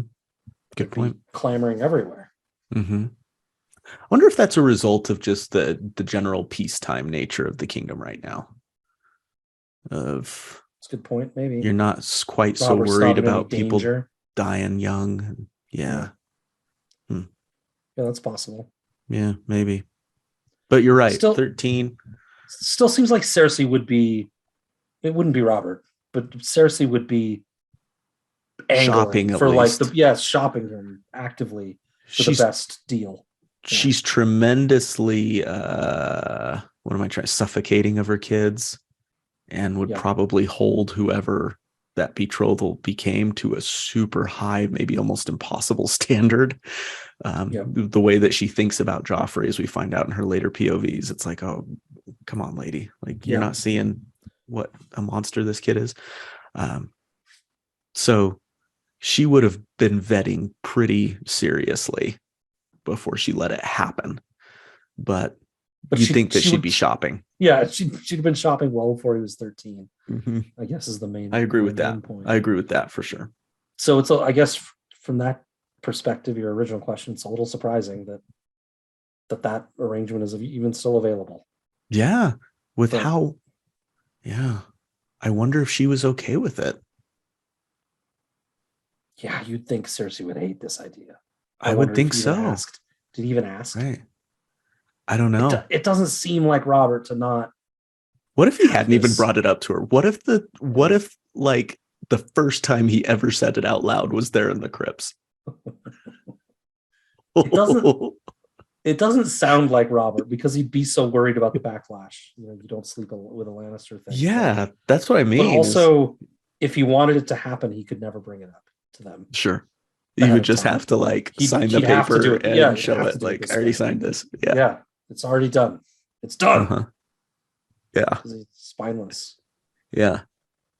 But that is interesting now that we talk about it, how he's basically giving the kingdom to the Lannisters, bowing to all their crazy whims. And this one. Yeah. I wonder if this is if both offers are his hidden way of fighting back against that. He's like, Maybe. What am I doing? I'm ceding all this control. I gotta get Ned in here to get some reasonable people in charge. Yeah, and if I betroth Sansa to Joffrey, then at least there'll be a steady familial hand involved. I think that's super fair, man. I like that. I feel like it's giving Robert way too much credit for playing chess when he's much more of a beer pong guy. Not even a checkers guy. He's more of Candyland. Yeah, he can't even handle checkers. He's shoots and ladders. Yeah. No, I don't know that it's not even like that intentionality of moving pieces across a chessboard. It's just that wanting to push back a little bit. Yeah, which is an almost an instinctual thing that you can do. Mm-hmm. Oh, well, fine. You're gonna make your brother Warden of the East. Well, I'm gonna choose the next hand. Yeah, right. And it's gonna be my best friend. And I'm gonna sneak a wife into the deal too. Yeah. Surprise. So Ned doesn't want this stuff. He's not laughing at any of the jokes. You said before he's kind of a wet blanket. He's no fun at all, really, right? He makes like a tiny little joke about laughter, about why he can't make jokes. You must have won. About laughter freezing in their throats or whatever. Oh yeah, they say that laughter freezes. Yes, there's that one. I was thinking of Robert asks, "You must have wondered why I finally came north to Winterfell after so long." And Ned says, "For the joy of my company, surely." So he kind of like breaks it a little bit. Mm-hmm. Yeah, that's Ned's version of a joke. I'll give it to right. You. Yeah, that's by Ned's standards. That's chipping away at the icy visage. It's really reinforcing the point that he's no fun. Yeah, that this is his version of a joke. I made another funny. Yeah. Is that a Ninja Turtles reference? That's Splinter, man. That's Master Splinter. Oh my gosh. Yeah. I'm so disappointed in myself that I caught it. Oh, dude, Ninja Turtles are the best. I never. This is the Ninja Turtles mostly missed me. Okay, I was. Yeah, you would have been a little older. You would have been a little older. Yeah. I was like, that hit me right at my prime. Like I was like 5 years old when Ninja Turtles started. 4 and 5 years old, which is perfect, right? Right. I don't play a lot of video games, but there's a new Ninja Turtles video game that's coming out. And it's actually like a collection of all the Ninja Turtle games over the years. Going back to the old arcade games to some of the newer ones. You can get it all in one video game. And for the first time in maybe my whole adult life, there is a video game on my Christmas list that I'm asking for. And it is this Ninja Turtles video game. There's an old Nintendo, like original Nintendo game that can't be on there. Maybe it is. I don't know. I'll check it out, man. It was really hard. Is it the one where it's like it's like almost like a little puzzle through the sewers? Yeah, I think so. And like Leonardo's like he lashes out with his sword, and it's just like choo, choo, I think so. Yeah. I think I know the one you're talking about. Ugh, man, I'll let you know if I get it. I'll let you know if Santa's good to me this year. Not as hard as Bayou Billy. You ever played Bayou Billy on the original Nintendo? No. Terrible game. Hardest game I ever played. Really? Impossible. To this day. Never made it past the first level. Like incredibly difficult. I'll be interested to see if anyone responds to this. See, that's one where you probably got more the Nintendo world, whereas Super Nintendo came out when I was probably 8 or so. So I grew up almost more on Super NES than NES. I'd say most of my time was spent on Genesis. Oh, and some you were a Sega Sega guy. Yeah, but we had a Nintendo when we were Nintendo first, but my parents wouldn't let us get a Nintendo. Brains mushy, whatever. and look at you now. You're great. I'm asking for one for Christmas. Well, that's fair. No, neighbor across the street had one. Spent a lot of time over at his house. Over there. Yeah. Played a lot of Nintendo. Anyways, I don't know where that started. Oh, we were talking about Ned making a joke. I related it to Master Splinter. Yes. I love tracing back our sidebars. Yep. Ned's interesting because these dry, considered, careful guys seem like they'd be more driven by like facts and information and data and things like that. But Ned in this final paragraph seems like he's really kind of governed by his feelings. Yeah. Right? Like he has a sense that this is bad. All the vectors are like, these are good offers. This makes sense. But his feeling is like, but I feel icky. Doesn't feel right. Yeah. It's interesting. And that carries through in his character now that you bring it up. You know, when he gets to King's Landing, he rules in a very, that first council meeting when he kind of sets everything right. Like, no, you guys are doing what? This makes zero sense. No, we're not doing this. We're not doing this. We're going to do this way. He approaches it in a very logical, measured way. Like, that's not how you run a kingdom. Yet, when it comes to protecting children, Danny, even the Baratheon kids, he's going to follow his feelings a little bit, and it gets him into trouble. But you said Baratheon kids, you meant Lannister kids, right? Yes. To be technical here. You're right, and that's why he's such a fascinating character to me. Is that balance that of character that he has. Waters is actually the last name we did decide that it would be technically Waters. Yeah. Or Hill. But you could go either one. Yeah. Anyway. Yeah. Yep. That's right. One of the reasons I like it. There's also the portent of the stag with the wolf with the stag antler through it that kind of bothers him. Yeah. It's kind of, we see it throughout. Yeah. You got anything else for this section? I don't know that I do. It was a fun one to cover. It was fun to look back, to go back to these early looks at these characters. Yeah. Very first look. At Robert. We got Ned through Catelyn. Yeah, we got Ned through through Bran. One chapter. Oh yeah. Yeah. I think the first introduction to Ned was Bran. Yep, you're right. Yep. Bran 1, first non-prologue chapter. Right. And then we get Catelyn and him in the Godswood, which is maybe where you get the first real look past. It's like Bran, you get Lord Eddard Stark. And then Catelyn 1, you get Ned Stark. And then maybe you get a little bit of both of them here in Eddard 1. Yes. Are we ready to get to know Matt a little bit better then? I suppose we are. Besides me, Matt, who's your favorite person in the fandom? Or if you don't feel like you can pick a favorite. Yeah, we're not doing that. Pick one to spotlight. Yeah, we're not picking one favorite. That'd be like picking children, man. Not gonna do it. You still gotta pick one to spotlight. They're just gonna think it means favorite now anyway. They're gonna just figure that means favorite. This is one of my favorites. Scad, you're my favorite. And thanks, Matt. The Khalasar is very dear to me. The Khalasar is very dear to me. But I wanted to spotlight a person who is not super involved with the fandom at large. Definitely pops around A Song of Madness, but isn't adding to theory threads or talking about things like that. Yet over the years has been a huge supporter of our podcast. And that is our buddy Simon. Oh yeah.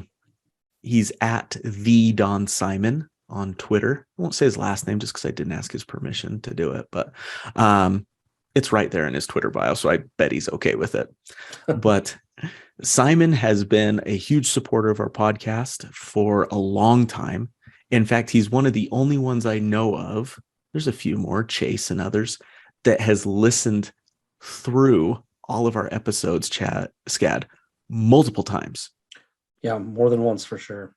He'll like drop us a line, everyone. He's like, I'm doing another re-listen back on episode 1, which anyone who can get through our first like 5 or 6 episodes even one time, I mean, that's devotion. Yes. Nonetheless, multiple times. But I don't just love him for listening to our podcast. He's just a good human being, a good soul. In any picture you'll see in him, we're friends on Facebook now too, where he posts a lot of pictures.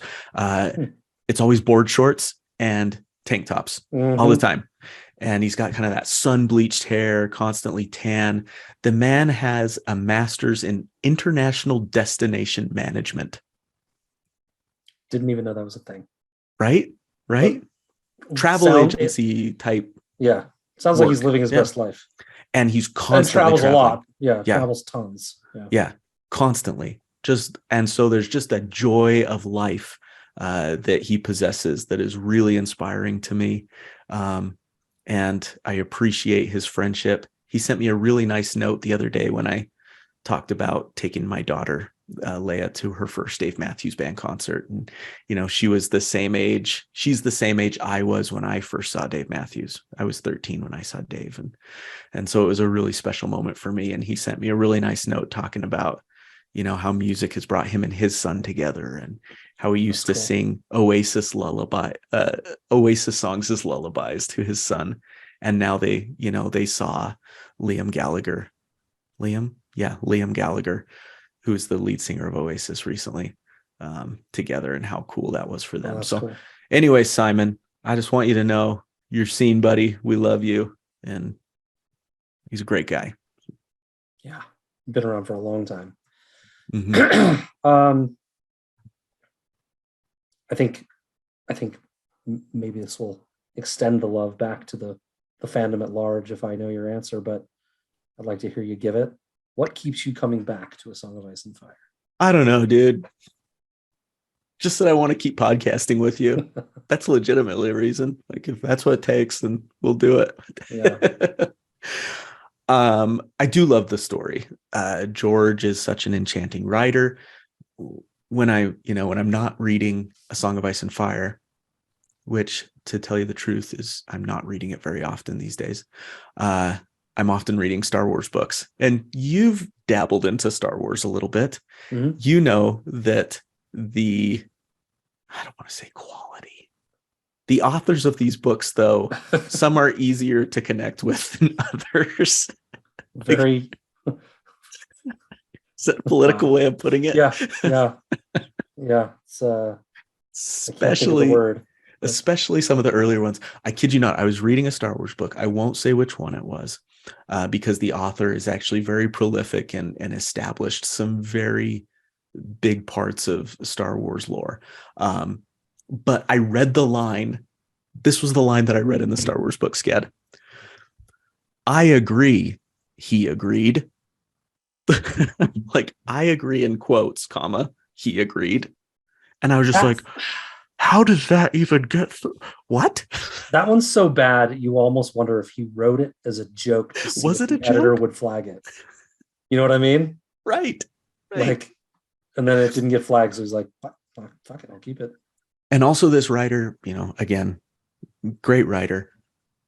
I didn't love how he would lay everything out on a silver platter for us, Luke did this because he thought this and he figured that this would happen. And it seriously, there's paragraphs of him explaining Luke's motivations, whereas George shows us, and we have to draw conclusions ourselves. We have to be clever. He forces us to think. Yep. Yeah. It's an exercise reading A Song of Ice and Fire. Well, at the same time, it's enjoyable. You can kind of approach it with where you're at. If you just want to read through it and enjoy it, you can. If you want to peel back layer after layer after layer after layer, you can do that too. And that's why I love these books. But honestly, it's also just a part of my life now. It's been a part of us for so long that these characters are as familiar to me as family. Patterns. Right? It's like you can't just stop. It's part of your life now.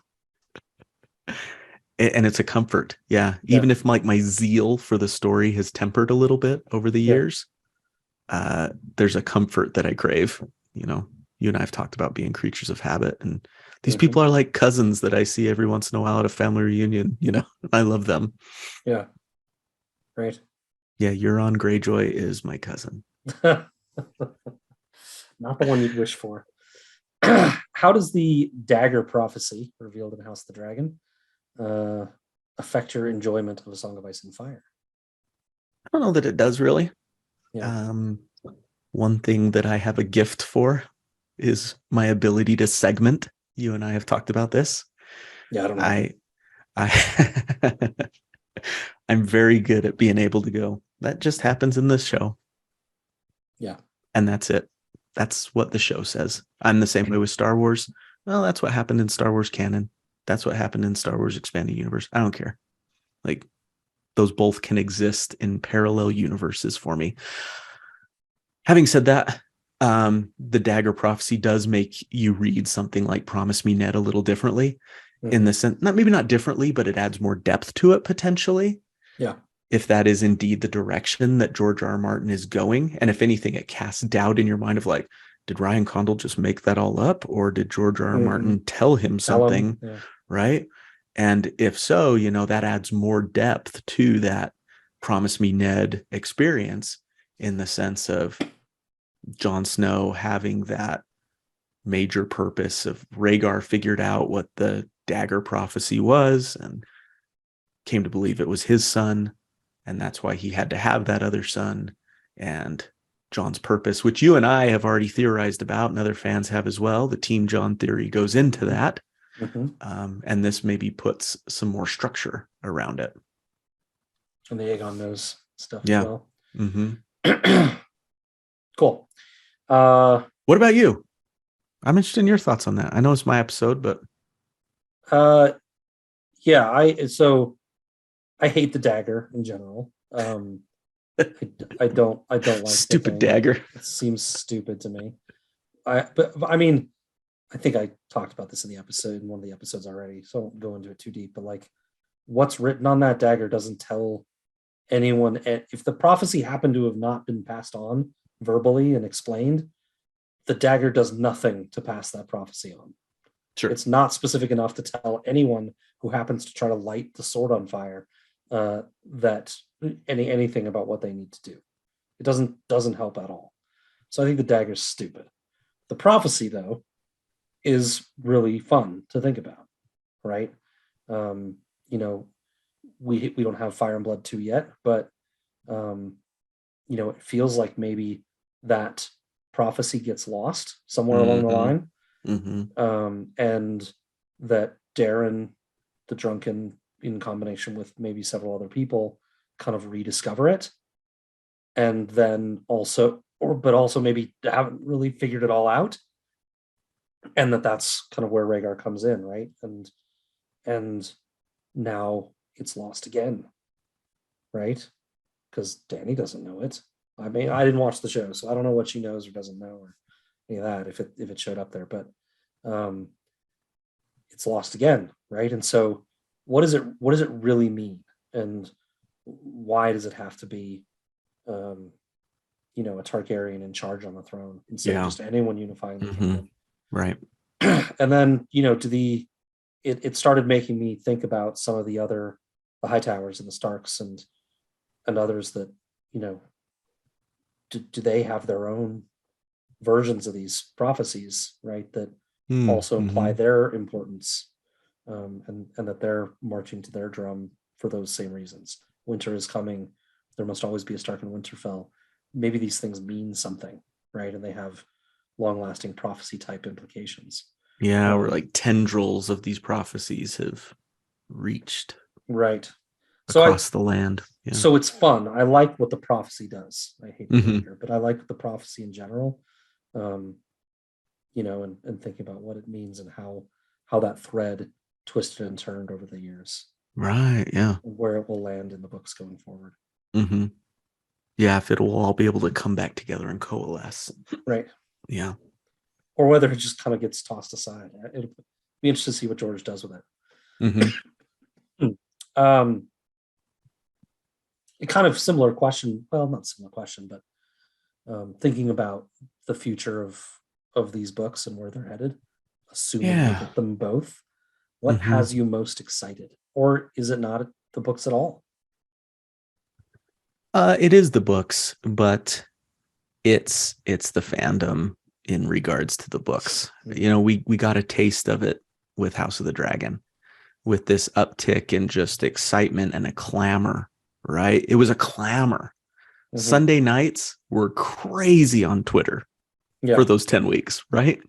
I tried not to go on Sunday night because it was, sometimes I would just I couldn't help myself. I had to peek and I just read through things, and it was crazy. And there was a lot of garbage, but there was also a lot of really great stuff that people were picking up. And that would get almost better as the week went on, you know, as people had time to think about things a little more and process and develop and make connections and everything. It was really fun, especially when I was able to narrow down the circle of stuff I was consuming on social media to the people I wanted to hear from. It was really fun, whether I participated in the discussion or not. So I think that is going to be amplified 100 times when the new book comes out. I hope so. And I am freaking here for it. Yeah. So I'm just excited to see the ways that it brings the fandom together. I'm excited to see the creativity of our fandom on full display again with some new material to chew on. We've been chewing on the same thing for 10 years now. Well, I guess we've had Fire and Blood come out, which is all that giving flavor some out new of it. stuff. But I'm really excited for that, just to see our fandom at its best, which we've already got an awesome fandom. I think they're going to go bananas though with the Winds of Winter. It's kind of funny though, because we've never really, you and I have never really seen the fandom at its best. Sure. When Dance with Dragons came out, Yumi and Brooke, baby. We weren't, we didn't know about the fandom. That we weren't we weren't there to see the takes. I don't even know if the takes were, I think on the forums and stuff that existed, but we kind of didn't live through that live, right? So it'll be kind of the first time for us to see that. So it's interesting. Yeah, I agree. It's going to be real cool. I'm excited for it. Are you ready for some rapid fire? Yeah, I've tried to ignore these bullet points. You put them in there, but I've tried to not. So the idea for rapid fire round is that I'm going to say a word that may or may not even directly relate to A Song of Ice and Fire. And you just give me the first word or phrase that comes to your mind. Okay. Manderly. Merman dad bod. Rhaenys. Beautiful eyes. Eve best. Okay. Dragonborn. Babies with tails. Phagon. Interesting but unimportant. Pink. Wiener. Strong.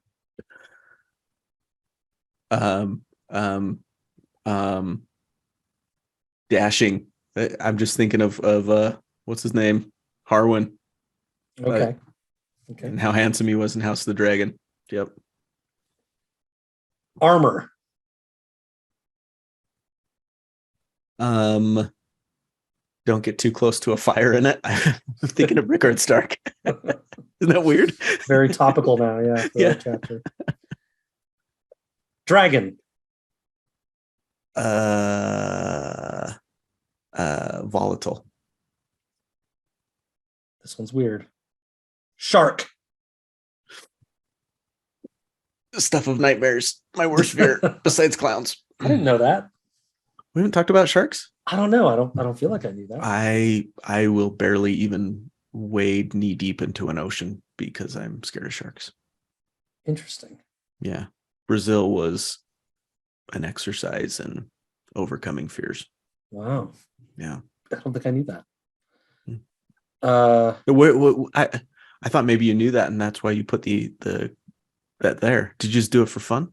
I don't remember why I chose shark now. I wonder if shark is ever mentioned in A Song of Ice and Fire. I don't know. We can do a search. I wonder why you did it. I can't remember now. Huh. I was just kind of stream of consciousing words, but all of these have strong ties to A Song of Ice and Fire, except the word shark. Except shark. I don't remember why I chose it. Maybe that's why. I did this exercise of picking these words. It was one of the first things I did when prepping 3 weeks ago. Really? Yeah. Do you want a rapid fire round? On my turn? Yeah. If you want to do one. That could be fun. There is 5 instances of the word shark in A Song of Ice and Fire. Well, look at that. Huh. Looks like there's a shark on a mural in the Manderley's court. Yeah. That makes sense.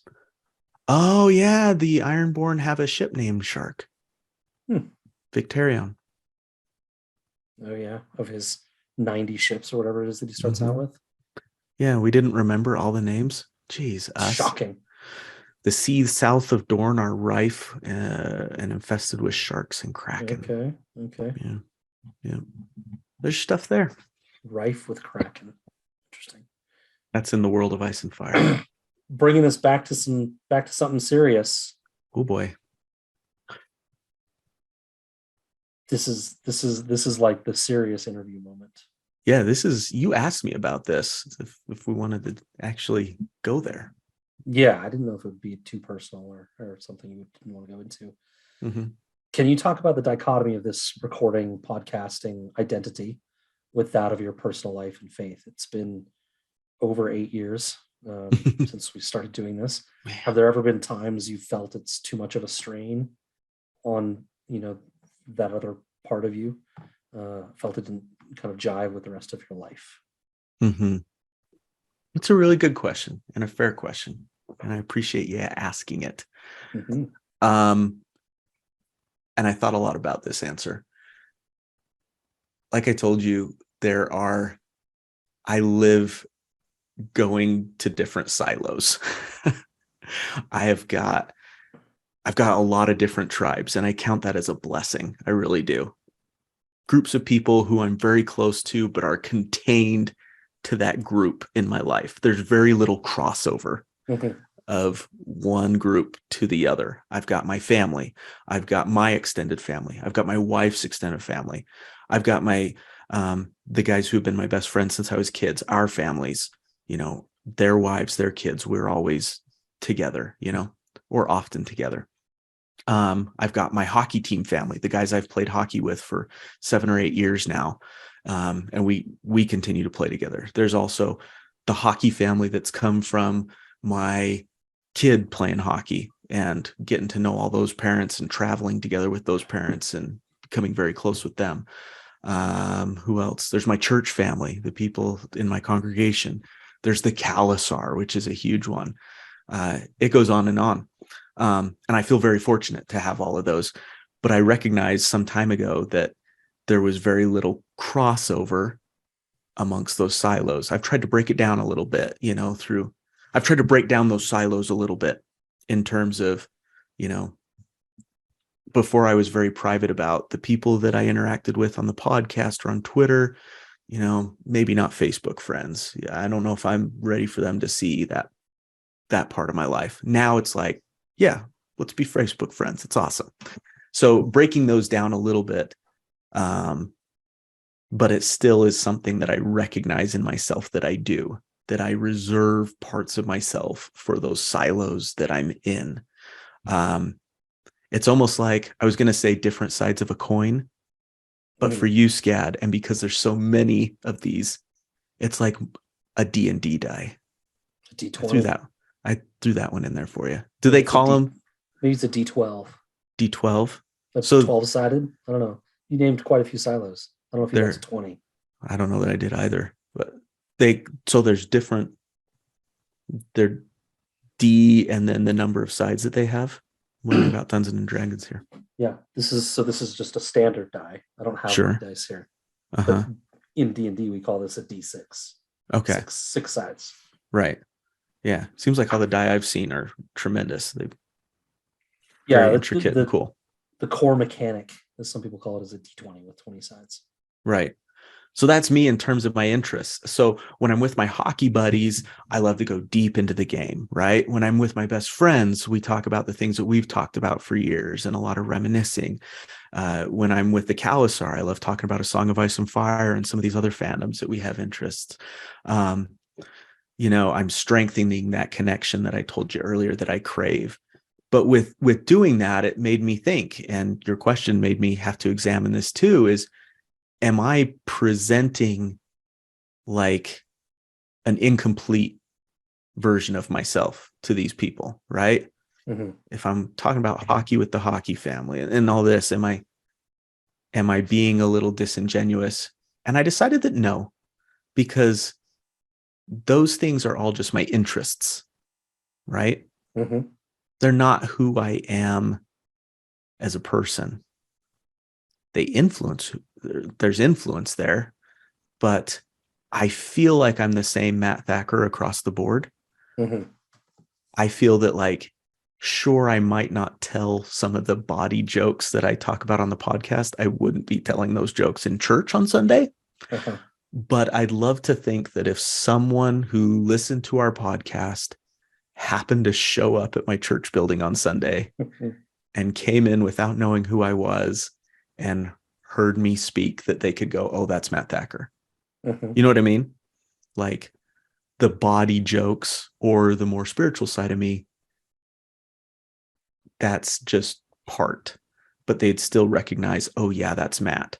So it's like, no matter where I am, who I am as Matt Thacker is I crave to build connection on an individual level and on a community level. That doesn't change regardless of what silo I'm in, right?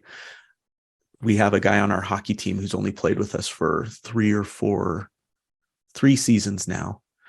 And he's really good hockey player. He's actually really good. He's probably the best player on our team. And we're guys that have played together for 7, 8. Some of them have played together for 10 years, and we're getting old and we're not the best team in the league by far. He could do a lot better playing with another team, but he says he plays with us because this is the best locker room he's ever been in. That's cool. Meaning that the camaraderie that he feels when he's with this team is something that is really special to him. And that's what's important to him. That's why he plays with us. People have talked about our podcast in much the same way. And I'm tremendously proud of that when they listen to our podcast, they feel like they're among friends. They feel like they're home. I think someone said once, they feel like they're in our virtual living room, just chatting with us. And that's really important to both you and I. And it's the same thing with my congregation at church. It's the same thing with people I'm talking music with. And I'm not saying I'm responsible for those good feelings, but it's something I can say I'm proud of, and it's something that makes me me. So that's a very long way of answering your question, Scad, that I don't feel a lot of dissonance actually between, these different sides of my life, because I feel like that across the board, I'm still me, I like it. It's a very thoughtful response to that question. And glad you asked. It made me really analyze. It's something I hadn't put a lot of thought into before. You just go out and be you. You know what I mean? It's something I've wondered a lot. right? Like over the years, just kind of how conflicted you ever felt, Right. about doing this with me in general, but also just about the way this podcast sounds and the way we talk about some things that are not, not maybe a part of other parts of your life. It's something I've wondered a lot over the Right. years. Yeah. And, I'll be honest, there's times where it's like, man, if Bishop ever happened across this old podcast, yeah, he might go, Brother Thacker. Yeah. But, at the same time, though, that's still me. And I'm comfortable with that. Yeah. So that's good. Like you said, as we get older, we get more comfortable with just being who we are. And I'm definitely reaching that phase. So good for you. Good. I haven't told someone I don't like them over text, though, in a group text. It's very freeing. I can't, I say I recommend it. I mean, only if it makes sense. You shouldn't do it out of spite. I did it because he asked me why, and that was the answer. And that was the quickest way from point A to point B. I love it. Yeah. I'm not going to beat around the bush like Bobby B. I need you, Ned. I need you. Well, that was the last question I had for you. This has been, it's been a joy getting the answers to some of these questions. Thank you. I thank you for putting, you could just come on and answer these things pretty haphazardly, but you didn't. It's clear you put a lot of thought into them. So thanks for doing that. It's now time for us to sign off. We finished talking about the chapter. We finished talking about you. Thank God. Forever, man. Freaking ever. Jeez. Actually, this is, I'm looking at the timestamp here. This is going to be a shorter episode for us in terms of Meet the Khalasar. So maybe we're up over 2.5, I think. Yeah, but I think good 15 of that was chatting beforehand. So I'm interested to see what the final is after we cut that first part out. Well, let's get to our sign off and go there. I think Matt's got something special prepared. While he gets that ready, I'll just give mine first. Mine is just harkening back to some of the conversation we had a little bit earlier. Don't let the people in your life become silhouettes. Don't let them become ideals. Let them grow with you. And if you have to leave them behind for whatever reason, don't let them hamper your growth. Move forward. I love that. That's all I got. Yeah. Treat someone as a whole person. I love that. Yeah. And not letting it get in the way of your growth. That's something I really didn't think about until we just recorded this tonight. I had no notes on that. Me neither. Just made me realize it. I had a note on whether he knew the real Lyanna, but sure, I didn't go that deep on it. Yeah. Well, on that note, I've got what Robert Baratheon would probably sing to Lyanna Stark. And maybe he sings this to himself every night after he's killed Rhaegar. Again, he sings this song to himself. It's a Mariah Carey classic. My favorite Mariah Carey song, for sure. I love Mariah Carey. She's great. So here's what he sings to play us out tonight.